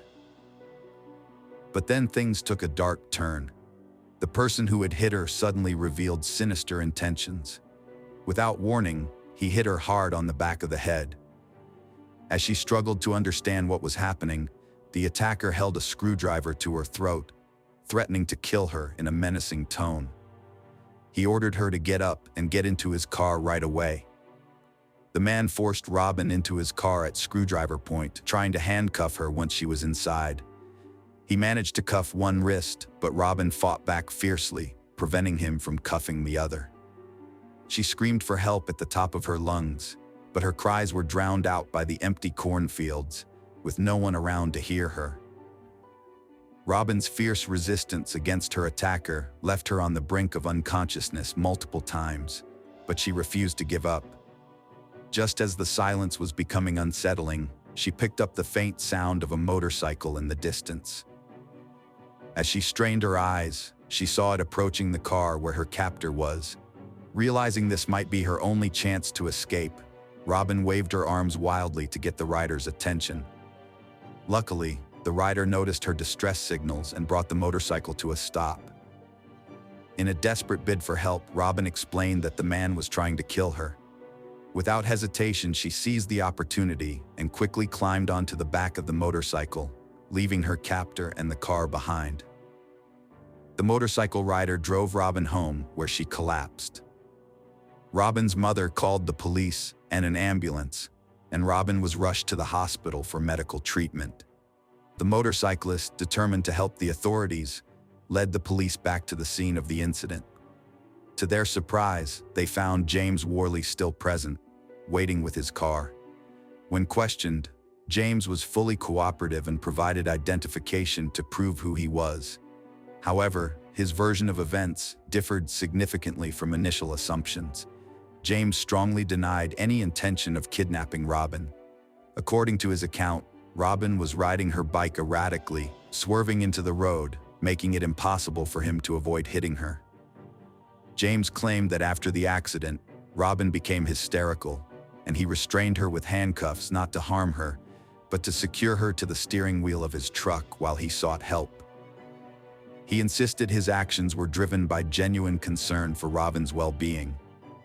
James Worley was arrested in 1989 for trying to abduct Robin. He was found guilty of abduction and sentenced to 6 to 10 years in the state prison in Mansfield, Ohio. Due to good behavior, he was released 3 years later. When Robin found out that James was released, she was terrified. The fear of James potentially striking again weighed heavily on her mind. With information about James Worley's criminal history in hand, the police obtained a search warrant and went to his home. When they arrived, they started searching the house, which James shared with his mother. At first, everything seemed normal. Next, they turned their attention to the large backyard, methodically searching the outdoor area. The officers then discovered a barn located in the corner of the yard, which sparked their curiosity. They approached the structure cautiously. Inside the barn, the police found stacks of hay bales. They searched the barn carefully, looking for any evidence that might connect James to Cece's disappearance. The detectives examined every nook and cranny, checking each bale of hay for hidden items or clues. As they removed the bales of hay from James Worley's barn, the detectives noticed a small green crate in the corner. They approached it cautiously and opened it, finding bags of underwear, stockings, and tube tops. Each item was neatly labeled and sealed in a plastic Ziploc bag. As the detectives searched through the items, they were shocked to see a pair of purple panties with what looked like bloodstains. This discovery filled them with a sense of dread, and they wondered what other disturbing things they might find in their search of James Worley's barn. The detectives quickly spotted a piece of plywood on the ground and recognized its potential importance. They carefully lifted the plywood, exposing a small freezer buried in the barn. When they opened the freezer, they were met with a strong, unpleasant smell, similar to bleach, which heightened their suspicions. As they continued their investigation, they found other disturbing objects hidden behind hay bales, including a stained air mattress that hinted at a dark history. The presence of zip ties, duct tape, handcuffs, and keys added to their concerns, as these items are commonly used in abductions and other criminal activities. The detectives decided to send all the items taken from the property for DNA testing. Worley attempted to explain the items as part of a porn business he claimed to be planning, but the evidence against him was too strong to ignore. The combination of the disturbing discoveries at the crime scene and the incriminating items led to James's arrest for Sierra's murder. Sierra's family was stunned to learn that her abductor was someone who lived far away from her home. This news sparked a million questions in her mind, with the most pressing one being where she was. The detectives launched a thorough investigation of James's property, meticulously searching every inch of it and leaving no stone unturned. They brought in cadaver dogs to help detect any potential remains. The detectives focused on a pond on the property, recognizing its potential significance. They carefully drained it to uncover any evidence hidden beneath the water's surface. They also inspected the insulation in the front of the attic. As the investigation progressed, they extended their search to the neighboring properties, considering the possibility that evidence might have been dispersed beyond James's property. They pursued leads in all directions, diligence and thoroughness guiding their efforts. A farmer was walking through his vast field when he received a call. As he walked, he noticed a peculiar area of corn that was matted down and decided to take a closer look.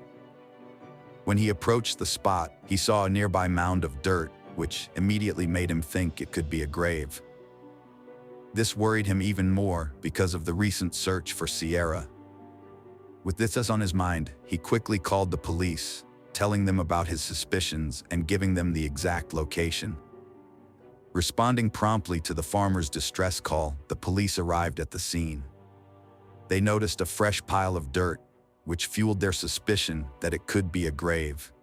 Taking the situation seriously, they began processing the area carefully to avoid disturbing any potential evidence. The officers examined every inch of the scene, hoping to find clues about Sierra's whereabouts.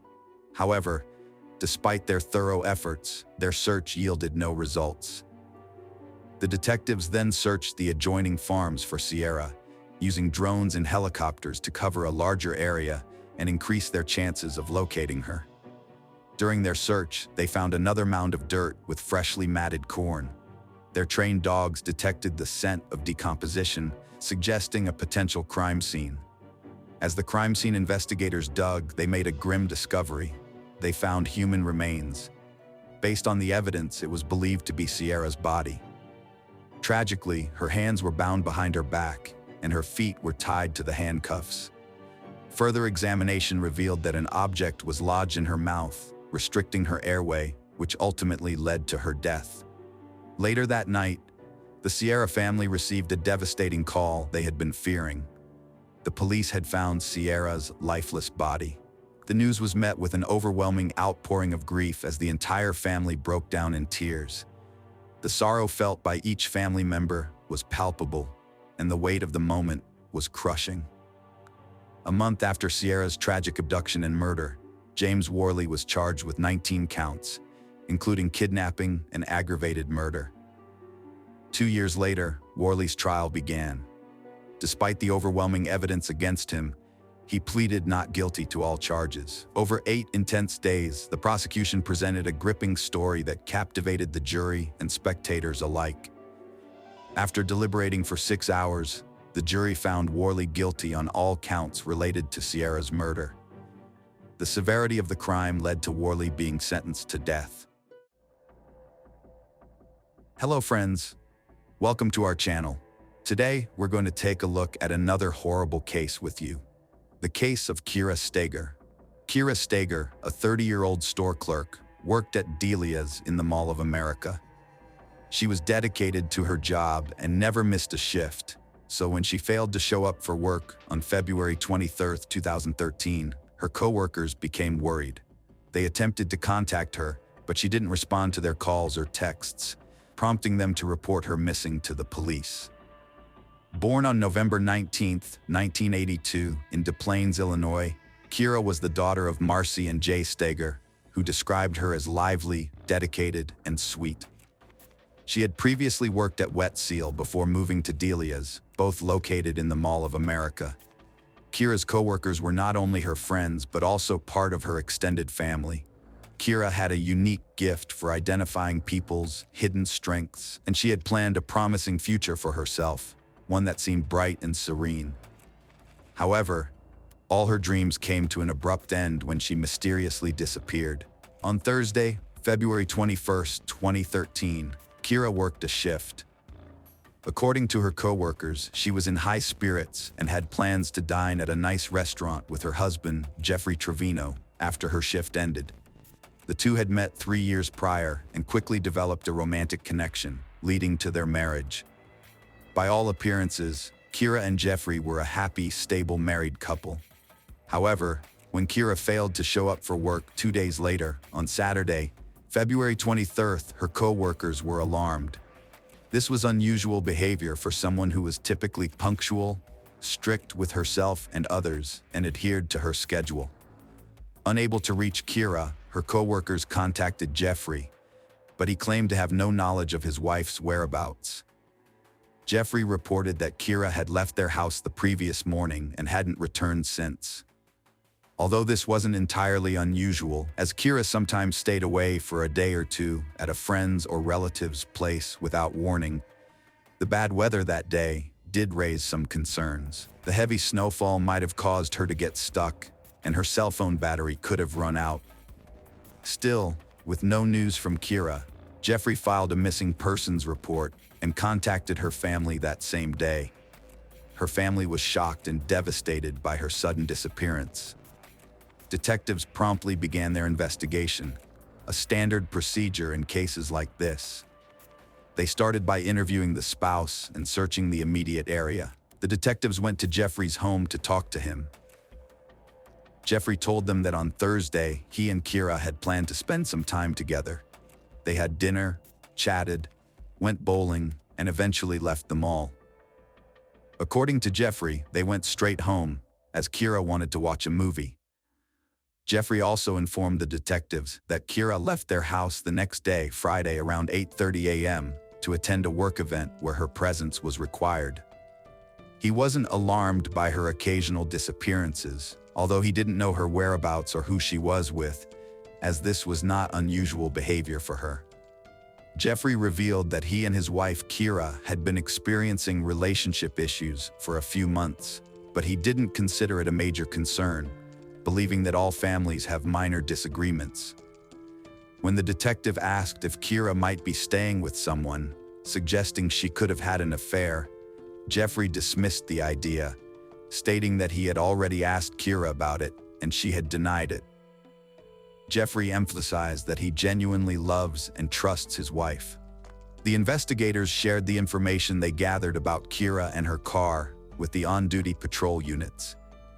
The detectives also visited the Mall of America to verify the accuracy of Jeffrey's statement and potentially uncover more clues.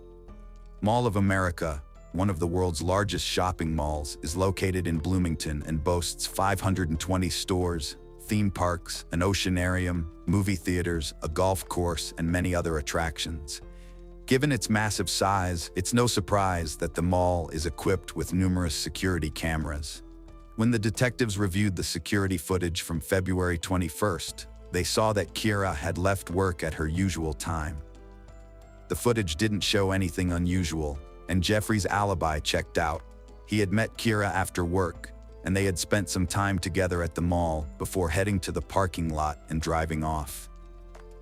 There was no sign of any argument between them, and it seemed like they had a normal evening. The waiting game was agonizing, and with each passing day, the anxiety about Kira's safety grew. With no news from her and exhausted from waiting, Kira's family decided to take matters into their own hands and traveled to Bloomington to assist with the investigation. They printed flyers with Kira's picture and posted them around town, handing them out to passersby in an effort to draw attention to the search. They knew they couldn't just sit idle. They had to do everything possible to find their loved one. While Kira's family was distributing leaflets, investigators continued to question the couple's neighbors. They noticed a surveillance camera on one of the houses, which rotated sideways and captured Kira and Jeffrey's home. The officers asked the homeowner to provide a copy of the footage, hoping to find some clues. Meanwhile, records from Kira's cell phone company arrived, providing a new lead. According to the records, Kira had a relationship with Ryan Wendt, who was the manager of the store chain where she worked. They had an intense and frequent correspondence.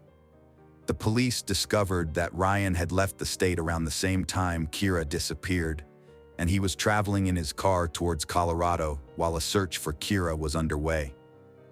Ryan became a key figure in the investigation, not only because of his romantic relationship with Kira, but also because he had left the state at the same time she vanished. Whether this was a coincidence or something more, the investigators needed to find out. Regardless, the detectives were able to get in touch with Ryan, and he agreed to be questioned in Colorado. During the questioning, he said that the last time he had contact with Kira was when he was driving through South Dakota, and they exchanged text messages. These messages were sent just before Kira vanished. The detectives examined the timing of the text messages and discovered that Kira was communicating with her new lover at the same time she was having dinner with her husband, Jeffrey. It was obvious from their conversation that Kira was growing more and more distant from Jeffrey. Ryan's phone was analyzed to track his location in relation to cell towers, and his credit card statements were reviewed. The evidence suggested he was out of state on the night in question and had no connection to Kira's disappearance.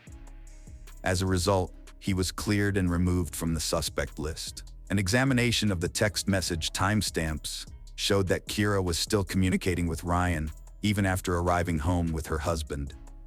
However, their conversation ceased at 11:44 p.m., and Kira's phone has been inactive since then. Meanwhile, a different team of investigators prepared to analyze the video footage from the surveillance camera installed at Kira's neighbor's house.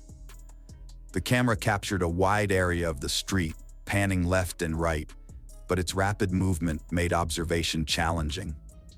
Whenever an investigator thought they spotted something suspicious, the camera would quickly swing to the other side, making it hard to focus. As a result, Jeffrey and Kira's house was only visible for a brief few seconds, caught in a quick glimpse as the camera panned to the right. Jeffrey claimed that after dinner and bowling, he and Kira went home, watched a movie, and then went to bed. However, video footage showed that at around 2 a.m., Kira's car backed into their yard. Although the poor quality of the footage and the camera's constant motion made it difficult to determine exactly what was happening. The car soon drove away from their house. According to Jeffrey, he had driven Kira's car that night because she had asked him to fill up the gas tank before her commute the next day. Surprisingly, his alibi checked out, as he was indeed seen at the gas station around 3:30 in the morning. However, after leaving the gas station, he didn't return home, instead heading towards the highway. His destination remained unknown. The neighbor's camera did not capture Jeffrey's return home, but this does not necessarily mean he didn't come back. The camera was constantly rotating, so it's possible that it was facing the other direction when Jeffrey arrived. Upon closer examination of the footage, investigators noted that Kira's Chevrolet was seen driving away at 9:21 a.m. However, unfortunately, the footage did not provide a clear view of who was driving the vehicle. A police report was filed on Saturday, February 23rd, after Kira was reported missing. On Monday, February 25th, the police received a call about a suspicious vehicle found near the shopping center where Kira worked. The vehicle was parked in one of the two multi-story parking lots, and security guards had noticed it had been there for several days. They requested a truck to remove it. The tow truck driver proceeded to examine the car before picking it up and spotted suspicious-looking red smudges on the trunk lid, then called the police. That vehicle turned out to be Kira's white Chevy.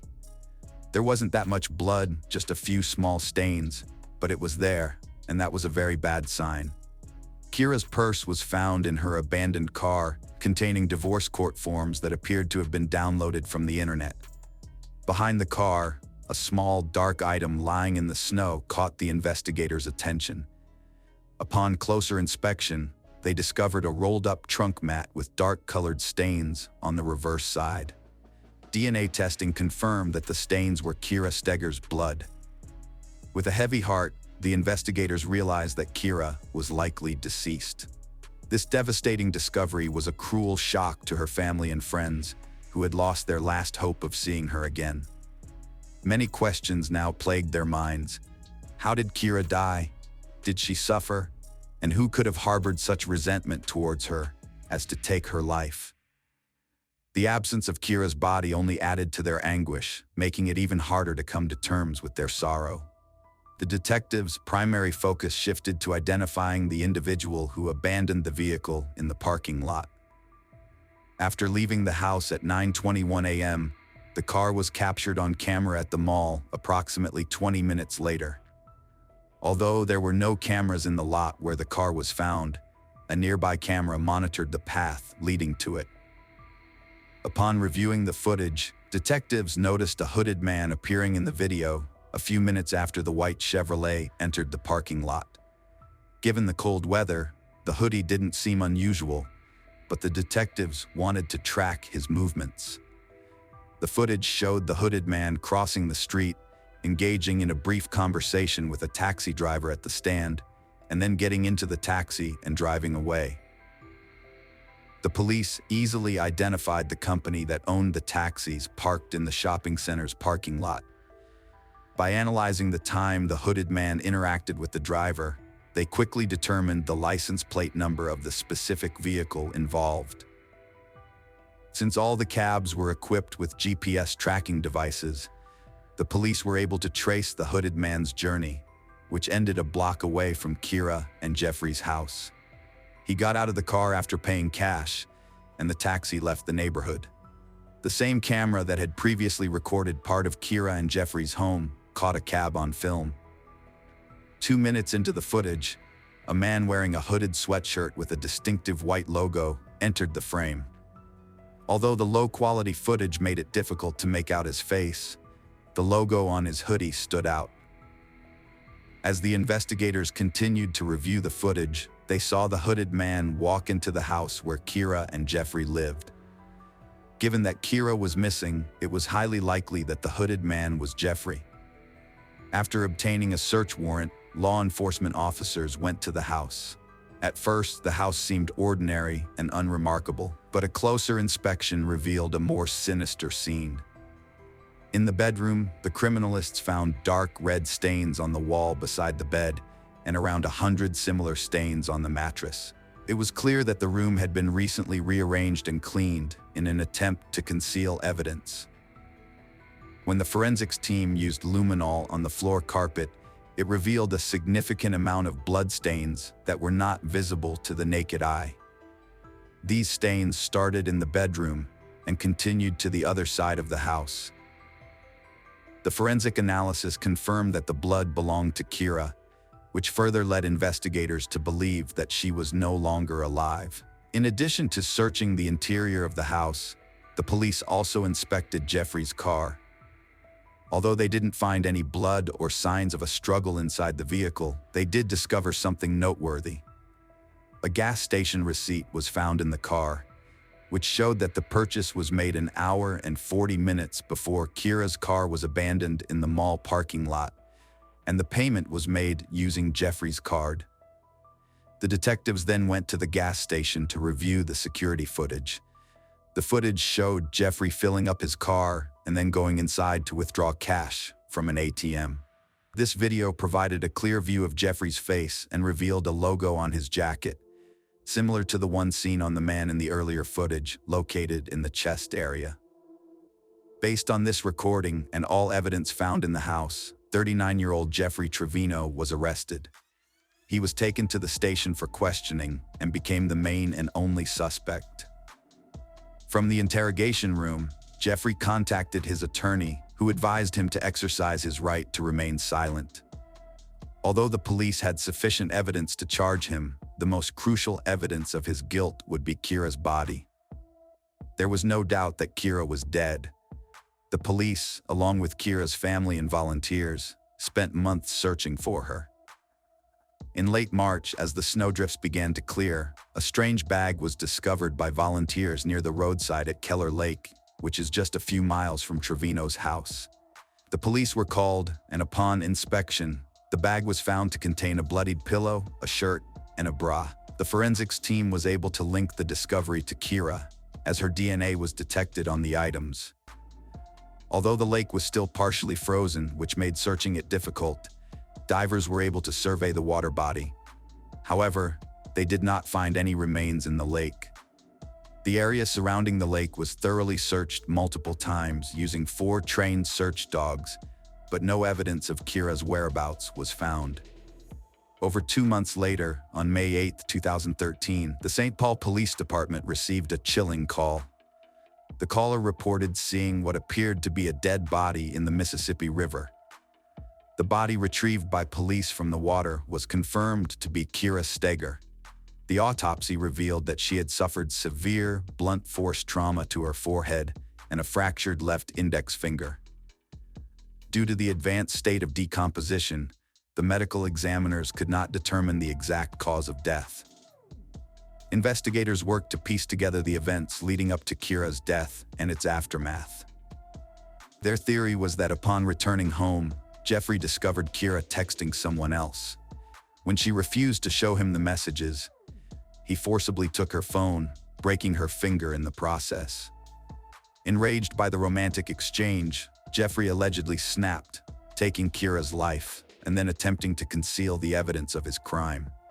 Jeffrey drove Kira's car to their house, put Kira's body in the trunk, then stopped at a gas station before driving to the river, where he got rid of the body. Afterwards, he drove back home, throwing away the bag containing Kira's pillow and clothes on the way. The next morning, he went to another gas station, withdrew cash from an ATM, knowing he would need it to pay for a taxi after leaving Kira's car in the mall's parking lot. In October 2013, a jury found 39-year-old Jeffrey Trevino guilty, ruling that his actions were not premeditated and that the crime resulted from a sudden and intense argument sparked by Kira's infidelity. Before the sentence was announced, Kira's family expressed their grief and outrage, with her sister calling Trevino a calculating criminal who didn't deserve mercy, and her mother saying he had callously dumped her daughter's body into the country's most polluted waterway. In November 2013, Jeffrey Trevino received a 27.5-year prison sentence, becoming eligible for parole in 2031.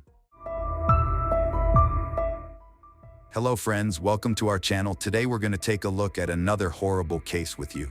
The case of Justine Valdez. Justine Valdez was born in 1993 in Aritao, a town situated 255 kilometers north of the Filipino capital Manila. She was the only child of Teresita and Danilo Valdez, also known as Tess and Danny. Justine attended St. Teresita's Academy, a Catholic secondary school in her hometown of Aritao. While Teresita and Danilo had moved to Ireland for work, Justine remained in the Philippines with family. In 2015, her parents were able to bring Justine to Ireland, and the family settled in the small village of Enniskerry in County Wicklow, near the Dublin-Wicklow border. After arriving in Ireland, Justine immediately began working, studying, and building a life for herself. She was extremely close to both of her parents and maintained constant contact with them when she wasn't at home. Justine was studying accountancy at IT Talit and worked 2 part-time jobs as a care worker and as a waitress in a cafe in the bustling coastal town of Bray. In November 2017, Justine began a relationship with Joseph Squire. Joseph later described Justine as being happy and active, saying she never got up to any mischief. She was way too innocent for that. He added that she was literally the most innocent person I ever met in my life, and I will never forget her. On May 19, 2018, 24-year-old Justine Valdez spent her afternoon with a routine she was familiar with. After completing paperwork for her residency permit, she went to the gym for a workout, wrapping up around 4:20 p.m. Justine then planned to head home, and her mother, Teres, sent her a quick text asking her to pick up some bread on the way. Justine obliged, making a stop at the store before catching the 185 bus bound for Bray, departing after 6 p.m. The bus dropped her off at the village of Enniskerry, a familiar stop near her rural home. From there, a 15 to 20-minute walk typically separated her from her doorstep. This journey, though not arduous for a young and active woman like Justine, became fraught with worry when she failed to return home. Teres, accustomed to Justine's punctuality and communication, grew increasingly anxious as time passed without word from her daughter. Calls and messages went unanswered, prompting Teres to venture out in search of Justine. She scoured the streets, stopping strangers to inquire about her daughter's distinct Asian features and sporty attire, which stood out in the crowd. Despite sightings of Justine disembarking the bus, her whereabouts remained a mystery. Teresa's frantic search yielded no answers, leaving her with mounting fear and uncertainty about where Justine had gone and what could have befallen her on her seemingly routine journey home. With each passing moment, Teresa's worry deepened, driving her to scour the streets for her daughter and any potential witnesses. Justine's disappearance left her mother in a state of distress, unable to find any trace of her daughter. In desperation, she reached out to the police to report the situation. Detectives promptly took her statement and initiated a search for Justine.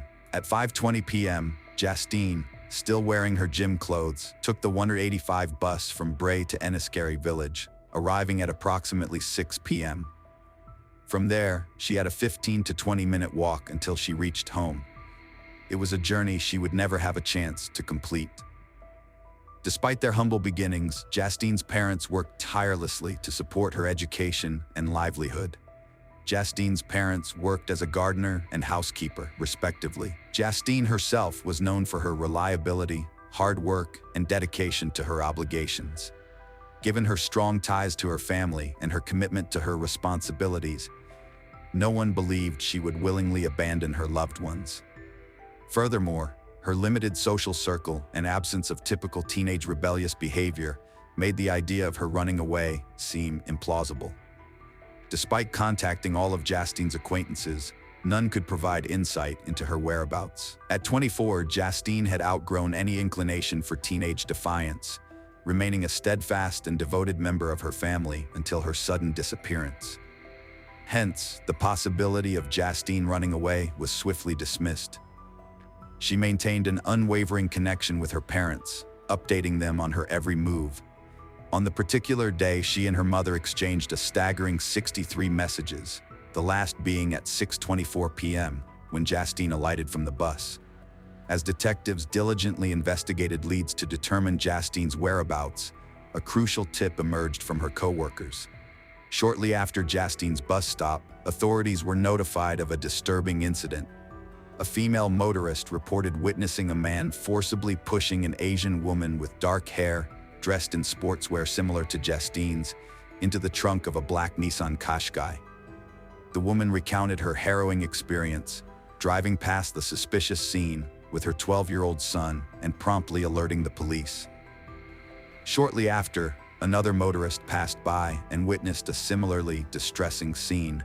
This time, an Asian girl was seen seated in the back of the vehicle, tapping on the window in evident fear. Initially perplexed, the driver later discussed the incident with his wife. Upon returning home and realizing the gravity of the situation, he promptly contacted the authorities at 7:20 p.m. to report the suspected kidnapping. Another concerned driver also contacted the police, citing a suspicious Nissan vehicle driving erratically approximately 6 kilometers from Enniskerry. Patrol officers swiftly responded to the location provided by the initial female caller. There they discovered Justine's broken cell phone and a bag of bread abandoned on the roadside, raising alarming concerns for her safety. Armed with this disturbing evidence, investigators concluded that the kidnapper had targeted Justine as she made her way home from the bus stop. After initial attempts to conceal her in the trunk were thwarted by Justine's resistance, the suspect forced her into the back seat before driving off to an unknown destination. The suspect's black Nissan was promptly added to the wanted list, prompting an extensive search effort involving patrol cars and helicopters. However, the night made the search more difficult, resulting in no result. When day broke, the search resumed, with detectives revisiting eyewitness testimonies and narrowing down potential suspects. One individual, 40-year-old Mark Hennessy, emerged as a person of interest due to his resemblance to the kidnapper's description. Police officers visited his residence, only to find his wife Nicola unaware of his whereabouts since he left for a drink after work the previous day. This information only raised more suspicions surrounding Mark, prompting investigators to delve further into his background. Mark Hennessy appeared to be a pillar of the community, widely regarded as a devoted family man, husband, and father to 2 young daughters, the youngest born just 8 months prior.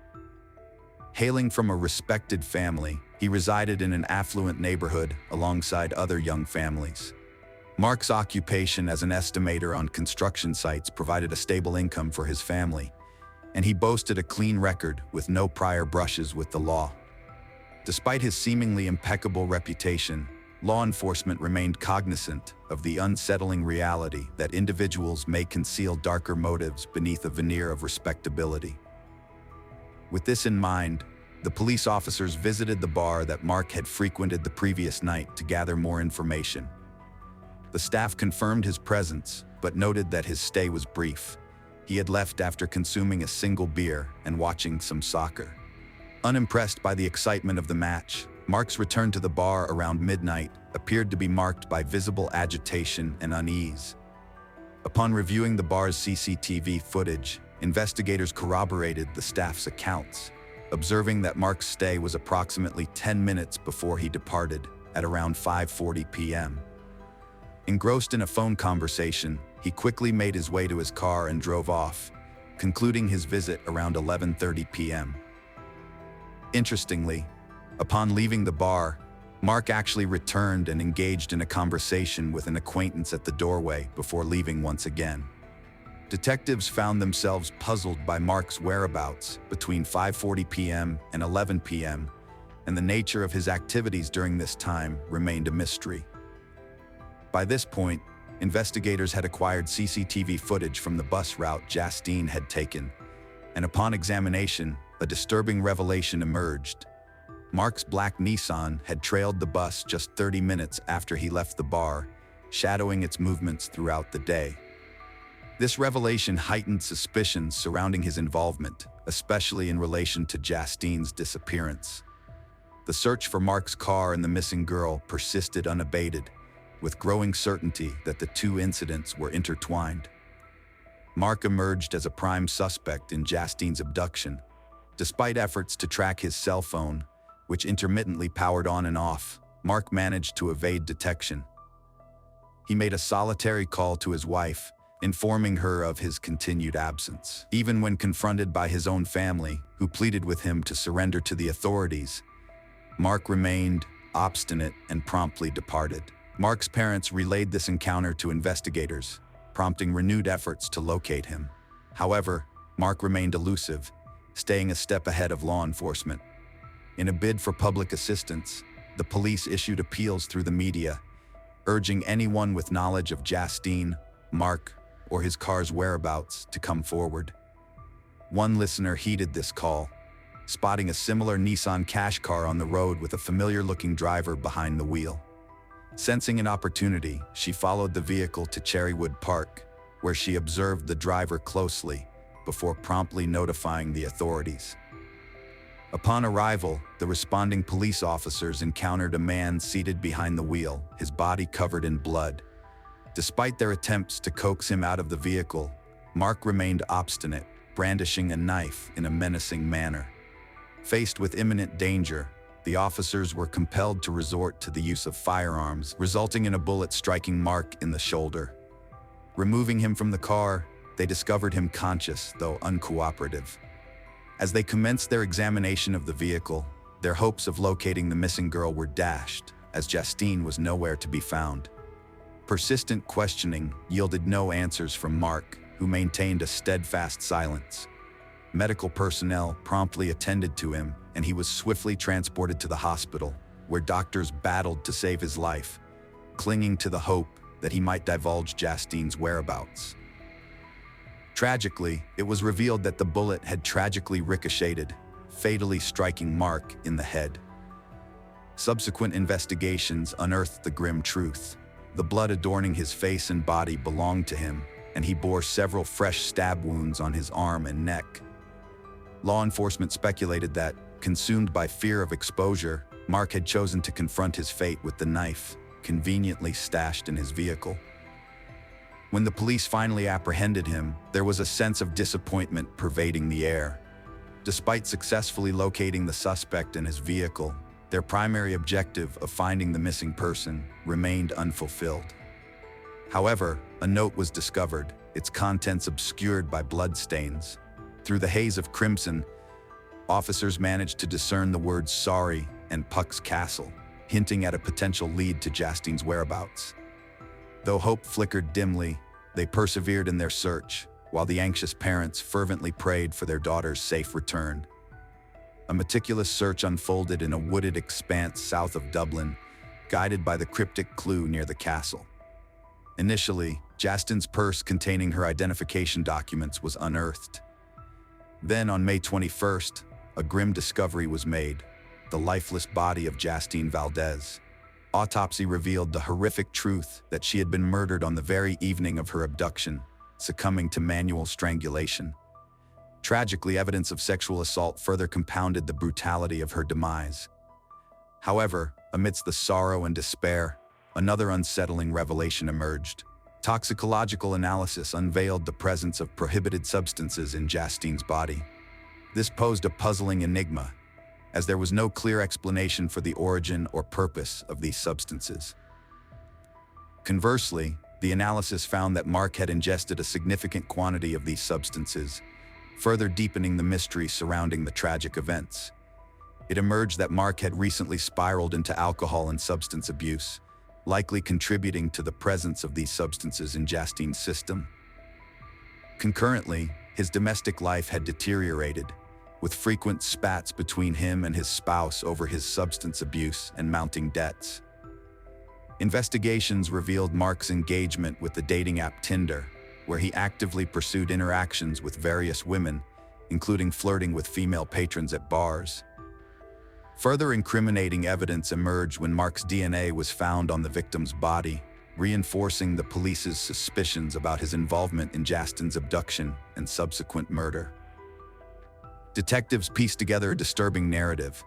The murder was driven by sexual motives, and Justine became an unwitting victim in Mark's sinister pursuit of prey. Spotting her while following a bus, he seized the opportunity in broad daylight, brazenly abducting her from the street without hesitation, even in the presence of multiple witnesses.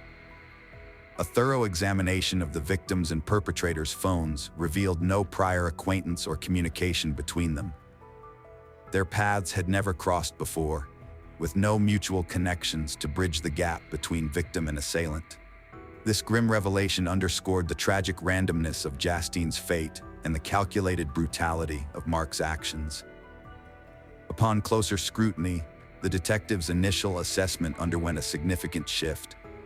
It transpired that Mark was intimately familiar with the route Justine frequently traversed, suggesting a premeditated nature to her murder.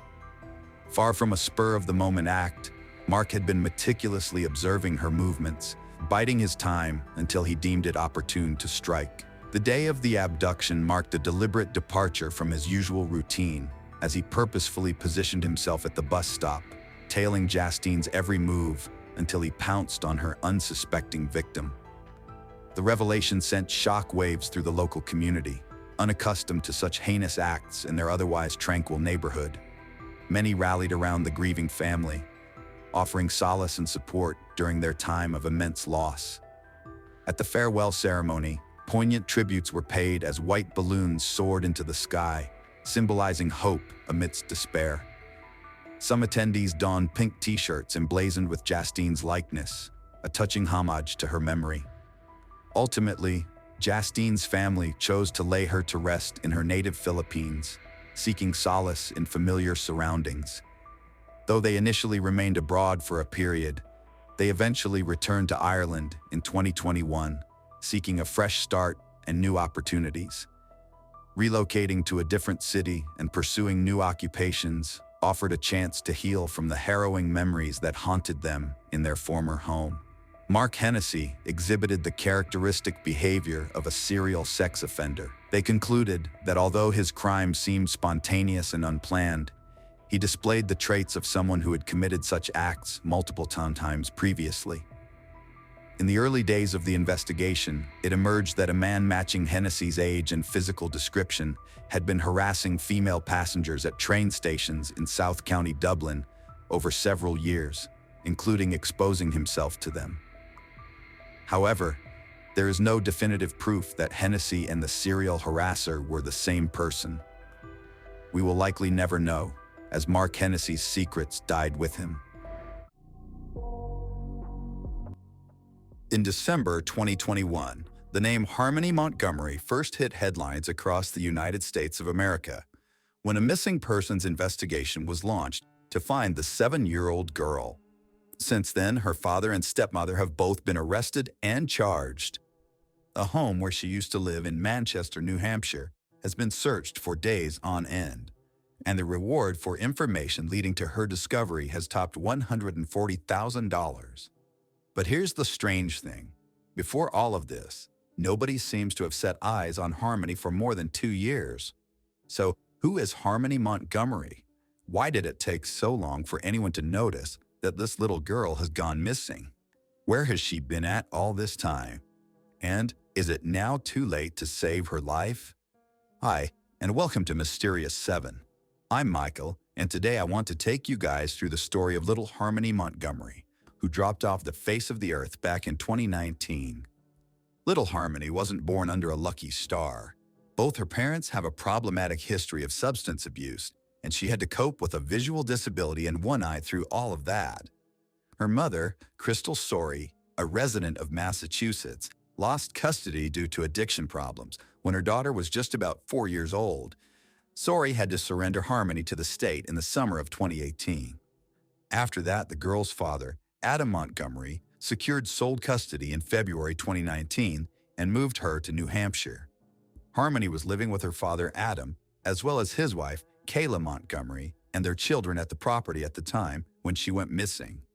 The little girl had been in and out of foster care for much of her life, according to her files. Sometimes kids do get caught up in the legal system for years at a time. But Harmony wasn't one of the kids who slipped through the cracks of the foster care system. She went missing from her own father's house, and he never reported the matter, nor tried to reach out for help, nor find his daughter. So what exactly is his involvement in the disappearance of his child? Police said they first became aware of the case when they received a call from the girl's mother, Crystal Sorey, in November 2021. She had been trying to locate her daughter for months, but said she had been blocked by her ex-husband from contacting her. She said she last saw her daughter during a FaceTime video call with Adam Montgomery around Easter 2019. Sorey told the police that, since then, she unsuccessfully made attempts to find Harmony by contacting various schools and driving by addresses associated with Adam Montgomery. She said last year, he and his partner Kayla blocked all communication with her. According to news reports, Sorey had been sharing concerns over Harmony's well-being with Blair and Jonathan Miller, a couple who fostered and eventually adopted Harmony's younger brother Jameson in June 2019. The two were also actively trying to make a connection with Harmony and told Sorey multiple times they'd adopt her if the need arose. Harmony spent a lot of time in foster care with her younger biological brother Jameson. It seems that the couple, who said they repeatedly told Harmony's mother that they were willing to adopt the girl if need be, was very much interested in the hunt for the missing child. The couple actively tried to make contact with Harmony throughout the past 2 years, as they said Jameson missed her and that he'd cry at night for her. The couple said they weren't ever able to speak with Harmony and kept in touch with Sorey about her attempts to open a line of communication with the girl's father. On November 18, 2021, Sorey reported Harmony missing to the Manchester Police Department. Sorey made her first public appearance at the Candlelight Vigil on January 8th after authorities searched the last known residence of her daughter. "I just don't feel that in my heart," Sorey told reporters at the time. "Like, I don't feel like I lost her. And a mother knows. A mother knows if your baby's here or not. I know she's here." She had had this message for her daughter. "Hi, baby. If you can see me and hear me, I want you to know that I never stopped looking for you, and I won't stop fighting until I find you, okay? You stay strong, and Mommy's right here fighting for you. I love you." Now, this is where the timeline of events starts to get confusing, and that's typically the point in any investigation when you know someone has been lying. Mrs. Sorey told police she had not been able to contact her daughter since they spoke on a video call in April 2019. After that, she said, Montgomery cut off all contact between her and her daughter. But Montgomery claimed to investigators he last saw his daughter around Thanksgiving 2019, claiming that Mrs. Sorey had picked up her from Manchester to take her to live with her. The criminal complaint says that Montgomery claimed to believe his daughter was living with his ex and did not show much emotion or reaction when officers said they were concerned whether Harmony was alive when they contacted him in December.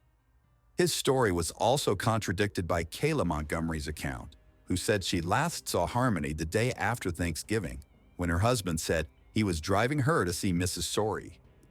And in some additional testimony, Adam Montgomery's uncle, Kevin Montgomery, told investigators that he had not seen Harmony or his nephew since late 2019, when she was 5 years old. Police interviews with other family members revealed Montgomery was allegedly abusive toward his daughter, including giving her a black eye, forcing her to clean the toilet with her toothbrush, and making her stand in a corner for hours as punishment. Montgomery's brother Michael Montgomery told investigators he had concerns that Adam was physically abusive to the child and was super short with her. Kevin Montgomery said he noticed Harmony had a black eye in July 2019, which his nephew confessed to causing by hitting her in the face, according to the criminal complaint. "I bashed her around this house," he said his nephew told him. Kevin said he contacted DCYF at that time, and he also noticed that his nephew subjected Harmony to other forms of abusive discipline, including scrubbing a toilet with her toothbrush and her being spanked hard on the butt. A neighbor said that it was a bad situation at the property, describing lots of people living there at different times, adults seen arguing in the street, junk left piled up in the yard, and the electricity is switched off at one point. The electricity was turned off and they ran the generator all summer with the wiring running through the window. The neighbor said the Montgomerys were basically squatting at the home when it had fallen into foreclosure, and Mr. and Mrs. Montgomery were refusing to leave. "We didn't intermingle with them as it was a bad situation," she said. "There were lots of different people living there, piles of junk in the driveway, junk outside." She said she went away for the Thanksgiving holidays in 2019 and returned to find the family had finally packed up and moved out. And another neighbor on the street where Harmony lived also says that the family moved on Thanksgiving 2019. The same time Adam Montgomery says he last saw the missing child. Manchester police said definitively that Harmony has not been seen since around October or November 2019, when she was 5 years old. Yet, a missing persons investigation was only launched in December 2021. Mrs. Sorey has gone on public record to state that her daughter was failed by everybody. Despite multiple efforts to reach out to her daughter, or at least find out more, no authorities concerned paid attention. And the girl's father clearly couldn't care less what happened to the child.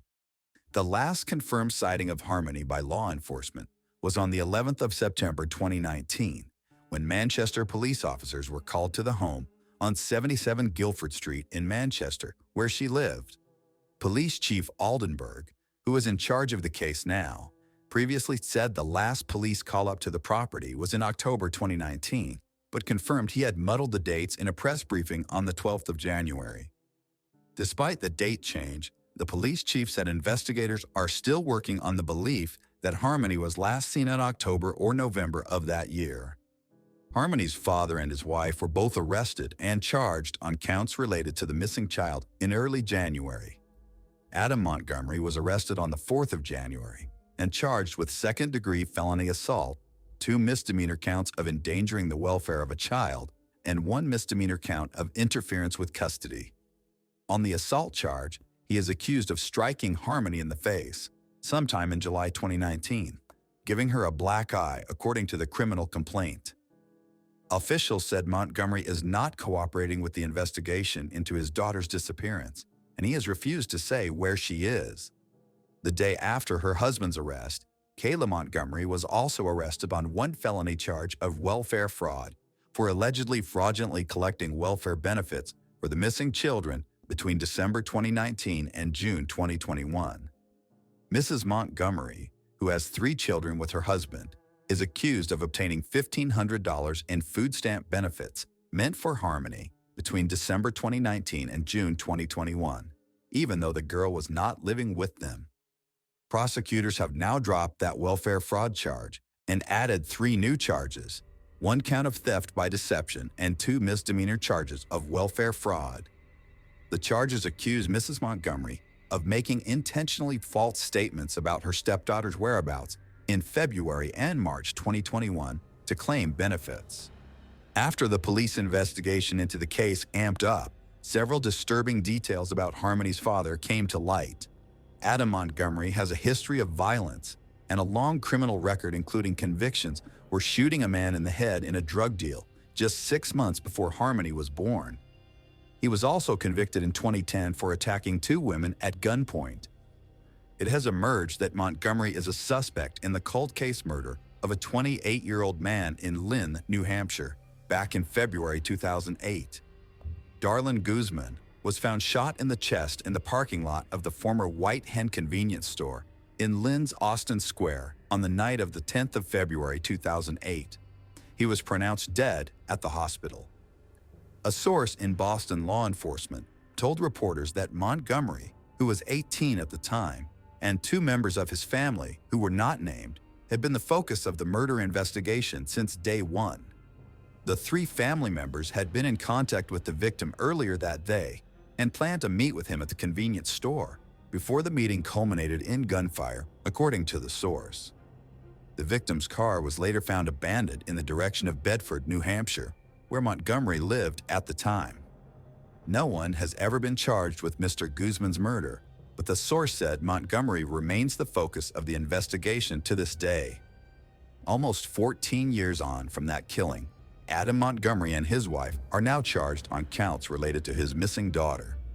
However, while charged with serious offenses including child abuse and welfare fraud, no charges have been brought against anyone directly in connection to Harmony's disappearance.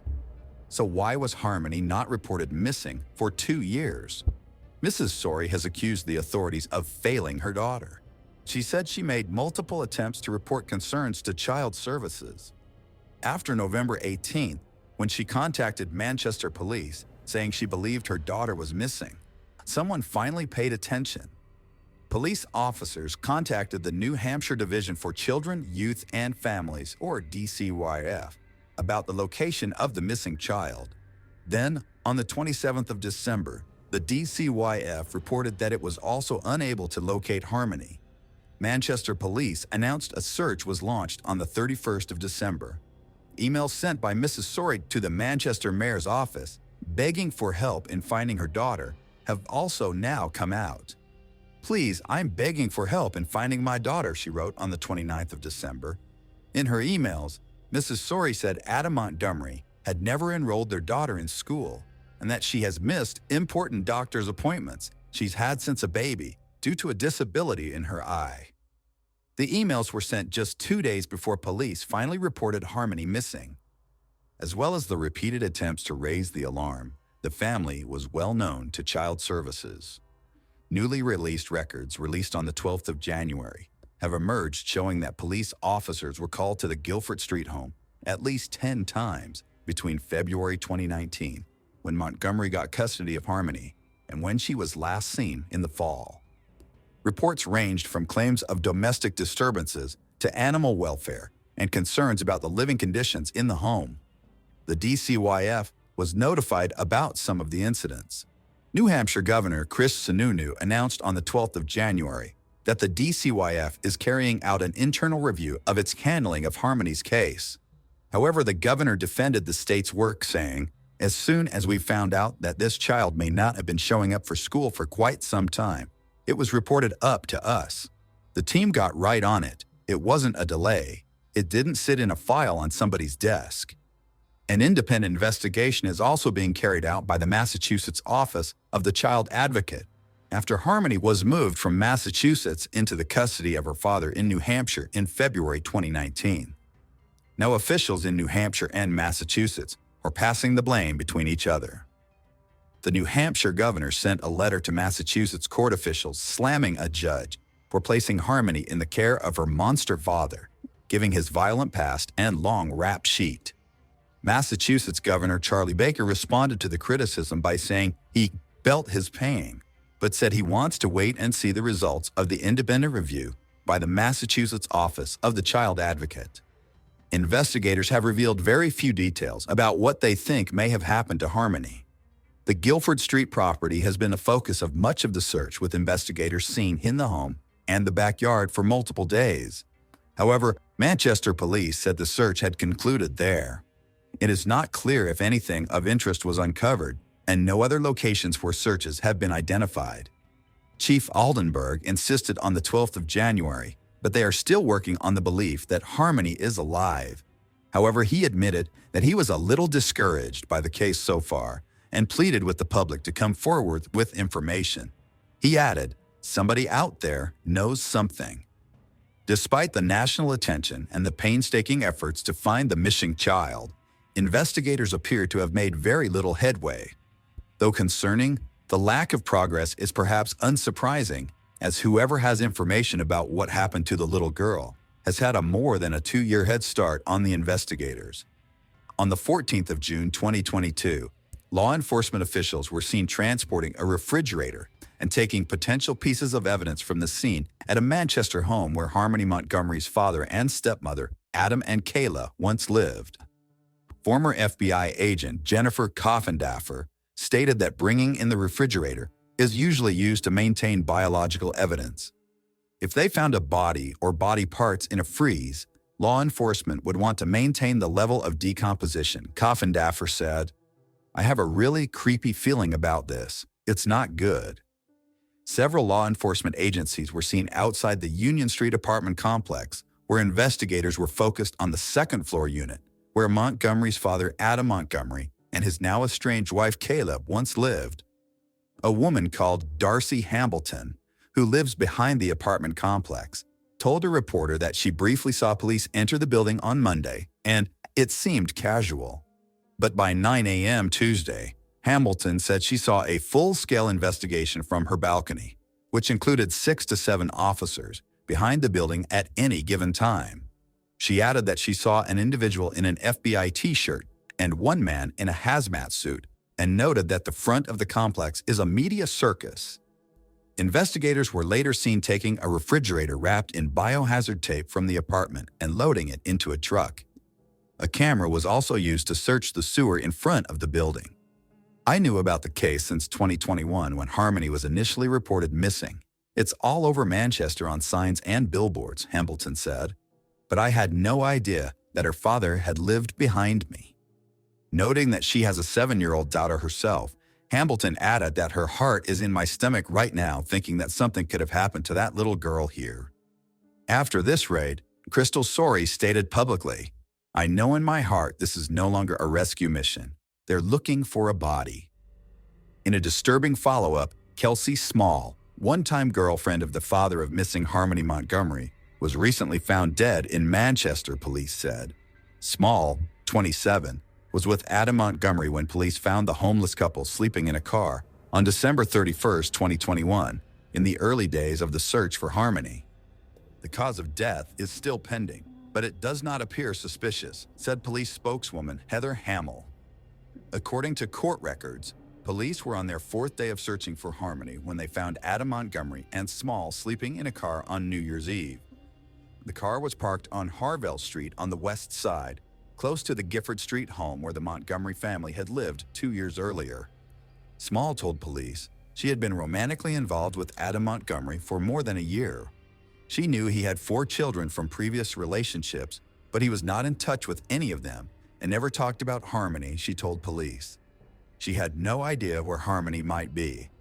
Police eventually arrested Adam Montgomery, but never charged Small with any crime. So what happened to Harmony Montgomery? And where is she now? If her father is innocent, why did he never report her disappearance? And when her mother, Crystal, tried to find her daughter, why weren't police and the local child protective services on her side? As this case unfolds, we hope that Harmony's mother finds the justice she deserves, whether her daughter is dead or living. Police have stated that Harmony is 8, and she should be wearing glasses due to her blindness in one eye. It's a heartbreaking story, and we hope with everything we've got that somehow, against all odds, Harmony Montgomery might still be found alive. It's hard to surprise police officers who work with the most egregious criminal elements, but sometimes meanness and cynicism cross all acceptable limits. This occurred once in the careers of New York City Police Department officers who had been on job for over 20 years, dealing with the underworld. It was a case of staggering ingenuity. They had never seen anything like it. On September 2, 2016, police received a call from a victim, a 35-year-old woman, reporting that she'd been robbed. When police officers arrived at her home, Olga Svik, an immigrant from Ukraine who works as a beauty therapist, reported several valuable items missing from her bedroom. She told the arriving patrol officers that she had just been to the hospital because she felt very ill. She was suffering from severe dizziness and nausea. The woman periodically lost consciousness, and even upon returning from the medical facility, seemed somewhat disoriented. In gathering details about the incident, the police interviewed Olga extensively.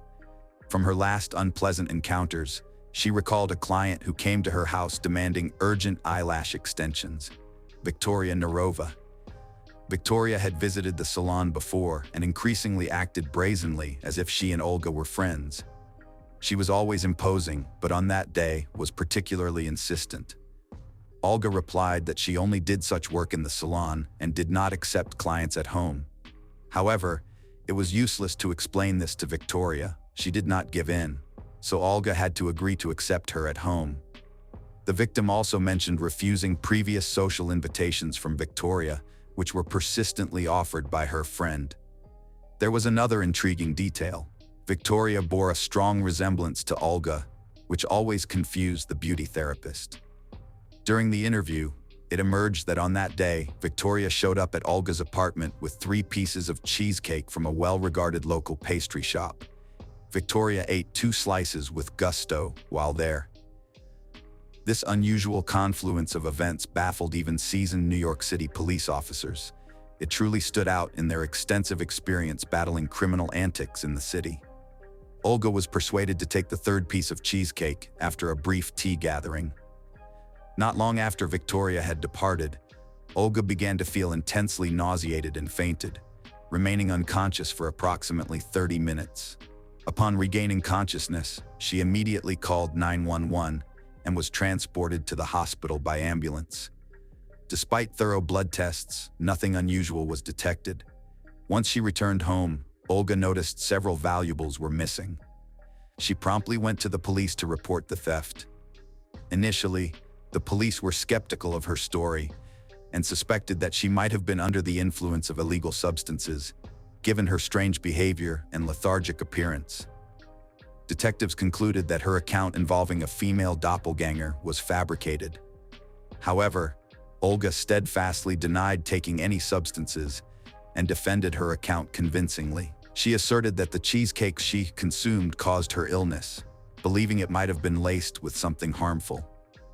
Law enforcement officers conducted a quick inspection of Olga's apartment and discovered a box from a local bakery in the trash can. Olga confirmed this box contained the cheesecake from her meeting with Victoria.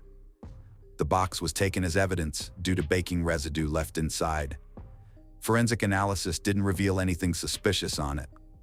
Despite these findings, Olga remained adamant that the cheesecake was responsible for her condition. She cited her hospitalization and subsequent medical examinations as proof, but acknowledged that none had found any harmful substances in her system. When law enforcement contacted the medical facility to inquire about Olga's condition and test results, doctors refused to disclose information due to patient confidentiality policies. This refusal reinforced police skepticism regarding Olga's claims. The investigation faced further challenges because they couldn't locate Victoria, whom Olga had mentioned. Consequently, the case was stalled until new information emerged from a neighbor who mentioned seeing a suspicious woman at Olga's apartment on the next day following the incident. This woman appeared several times at the beauty master's apartment, hanging around until she came face to face with her neighbor. The strange woman mentioned that her friend, Olga, was sick and quickly left the premises. The neighbor noticed that Olga's apartment door was ajar and glanced to check on her. The space was unbearably stuffy. The heating was on full blast despite the 30-degree summer heat. Olga was found alive but unconscious. She was lying on her bed in an unusual combination of clothing, revealing underwear paired with warm sports pants. Detectives surmised that someone had deliberately attempted to change Olga's clothes. Scattered around were pills containing a potent drug, suggesting that Olga might have taken them with the intent of harming herself. A neighbor immediately contacted 911, describing the strange woman as dark-haired, attractive, and bearing a striking resemblance to Olga. Upon learning new details, investigators became convinced that this doppelganger was not a product of Olga's imagination. Thus, they pursued the case more aggressively. Everything in the apartment appeared to be staged to depict a suicide. Detectives suspected Victoria Nerova, a regular cheesecake customer, of being involved. However, they had no leads or information about Victoria's identity or photograph. Later, a private detective, a former police officer, approached the department with valuable insights. He had been investigating this con artist's violent activities for some time and had already tracked Victoria online, where she advertised escort services on a dating site and social media platforms. The private investigator believed that Victoria used these online promotions to locate victims for her crimes effectively. Her method seemed flawless. She would visit the homes of clients and then drug them with psychoactive substances so they would lose consciousness. After that, she would take everything of value and then go into hiding.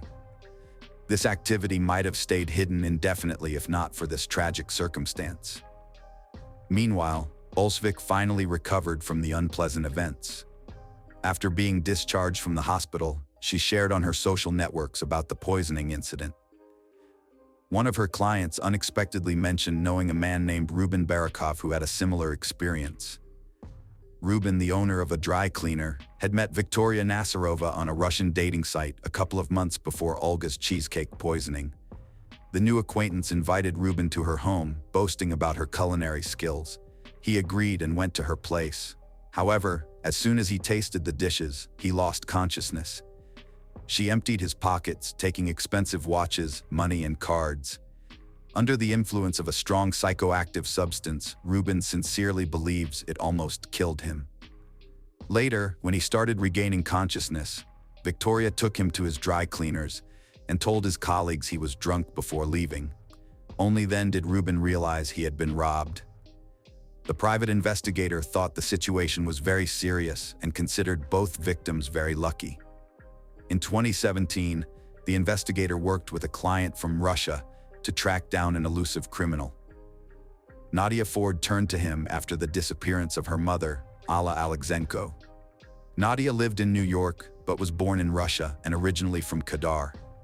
Her mother Alla raised Nadia and her brother alone under challenging circumstances, working 5 jobs to provide for them. Nadia always dreamed of living in the USA. Her dream came true in 2007 when she went there to study. In America, she met a man whom she married and took his last name, Ford. However, their marriage did not work out and they divorced. Despite this setback, Nadia stayed and settled successfully in the United States while maintaining close relations with her mother. Alla sold her house because it became difficult to maintain and moved into an apartment.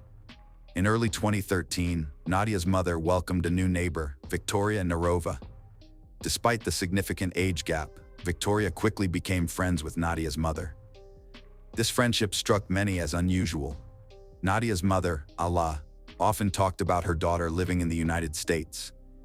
Inspired by these conversations, Victoria got the idea to visit the US and meet Alla's daughter. Allah arranged the meeting, and in September 2013, Victoria flew to New York. There, she met Nadia and established a close relationship with her. To Nadia, her mother's friend appeared to be a kind and pleasant woman. Victoria frequently asked about ways to stay in the US, receiving advice from Nadia on several occasions. Unfortunately, Victoria's plans fell through and she returned to Russia. Nevertheless, she maintained close communication with Allah. In the fall of 2014, Victoria planned another trip to America and informed Allah about it. She even offered to deliver gifts to Nadia if needed. The trusting Allah was pleased by this offer and requested Victoria to take money totaling over $6,000 along with valuable gifts, including 2 expensive mink fur coats to her daughter in the US. However, Victoria kept postponing her trip for various reasons. This raised concerns for Allah about whether Victoria would ever go or what would become of her valuable items. Worried, Allah called her daughter and expressed her fears. Nadia reassured her mother and suggested that she ask for her things back. On October 4, 2014, Allah called her daughter again, but this time sharing happy news. She had spoken with Victoria, who agreed to return the valuables. Yet, this did not come to pass as planned. Shortly afterward, Allah stopped answering calls, a behavior completely out of character, since they communicated daily without fail. Growing increasingly anxious, Nadia reached out to Victoria asking about her mother's whereabouts. Victoria confirmed that she had last seen Allah when they chatted over tea, but added that after their conversation ended and she left, Allah was never seen again. According to Victoria, Allah was going somewhere, but she didn't know the destination. Allah's son also tried contacting her and even visited her apartment, but his mother wasn't there. The woman never answered her calls. A few days later, the son and daughter of the missing woman got several odd text messages from an unknown number, claiming to be from their mother. These messages advised there was no need to look for her and mentioned she was happy. However, the tone of these texts didn't match Allah's usual style, raising more concerns for the children. Nadia realized something serious must have happened to her mother. She quickly booked a flight to Russia and arrived in Kodar to aid in investigating her mother's disappearance. Nadia first went to her mother's apartment but found it empty. All valuables meant for Victoria were gone too. Nadia then reported her concerns to the police, highlighting a suspicious neighbor who hadn't handed over any valuables intended for her mother. The police took interest and devised a plan. Nadia contacted Victoria and arranged a meeting. During their conversation, Nadia demanded Victoria reveal where her mother was. Victoria became agitated, shouted that Allah was alive but claimed not to know where she was, then fled to her apartment. The police officers who overheard their exchange decided to visit Victoria at home. Victoria managed to convince the investigators that she wasn't involved in the disappearance, since they had no solid evidence against her. Returning to her mother's apartment, Nadia inspected it carefully. She noticed that despite her mother's prolonged absence, the apartment was clean, as if recently tidied up meticulously. Moreover, several valuable items, including jewelry and $50, were missing from her mother's home. Nadia reported this to the police again, but they suggested that perhaps Allah had taken the money and jewelry on a trip and would come back soon. Nadia remained skeptical about this explanation and felt strongly that her mother's plight was connected somehow with Victoria. Determined not to give up, she began an active search by printing out flyers with a photo of her mother and distributing them around the neighborhood. She reached out to all her mother's friends and relatives, but no one had any idea of her whereabouts. Nadia also contacted Victoria, pleading with her to bring her mother back. She was even ready to offer a substantial reward. However, Victoria denied knowing anything. Nadia didn't lose hope and continued searching tirelessly. She visited the police regularly and checked for updates, but there was still no news of her mother's fate. Determined, she hired a private detective. The investigator discovered that Victoria had rented a car on the day of the disappearance. After looking over the data on that vehicle, he found surveillance footage from October 5, 2014. The footage showed the car driving on a highway outside town with 2 people inside. It appeared that Victoria was behind the wheel, while in the front passenger seat sat a motionless woman who matched the description of Nadia's missing 54-year-old mother, Alla Alexenko. This discovery filled Nadia with renewed hope. Armed with this evidence, she returned to the police. Investigators verified that Victoria had indeed rented the car and called her in for questioning. During the interview, Victoria confessed to driving the car on that morning, but insisted she was alone at that time. Offered a polygraph test, Victoria agreed to take it. Despite taking the test, she was released pending final results. When those results came in, they revealed that Victoria had failed the polygraph test. She promptly became the prime suspect in the investigation. The police aimed to arrest her. However, Victoria managed to use this period of release to her advantage. She caught a flight out of the country without notifying law enforcement. Meanwhile, police intensified their search efforts for Nadia's missing mother. Nadia stayed in Russia for another 6 months, actively engaging in every aspect of the investigation process, holding on to hope that her mother was still alive and seeking help from Interpol to assist with broader search efforts. As part of their investigation, officers retraced the route taken by the rental car, which led them into a wooded area near Armavir, Victoria's hometown. The search for the missing woman began there. The daughter's hopes for her mother's safe return were dashed when the police delivered grim news in April 2015. The charred remains of a person, about 3 hours away from the missing woman's residence, were found in that wooded area. The daughter identified her mother by her dental records since the rest of the body was badly burned and unrecognizable. Unfortunately, the cause of death couldn't be determined. After an arrest warrant for Victoria Nerova was issued internationally through Interpol. However, locating the fleeing suspect took some time. Following her mother's funeral, Nadia returned to the United States and struggled to recover from the loss. Work became impossible for her until she gathered strength, vowing to seek justice for her mother and ensure those responsible would be punished. One day, while browsing the internet, Nadia stumbled upon a photo of Victoria Nerova on social media. The wanted woman was flaunting a luxurious lifestyle in Mexico. Nadia reported this to U.S. authorities, triggering their investigation into Nerova's whereabouts.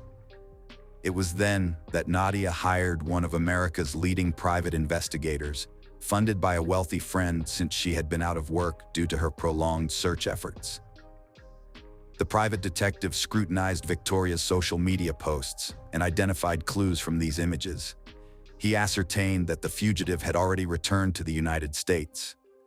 In one selfie, sunglasses reflected a car's dashboard, identified as a Chrysler 300, after exhaustive checks of multiple vehicles. Further investigation revealed that recent photos were taken in Brooklyn's Russian neighborhood of Sheepshead Bay by cross-referencing car databases.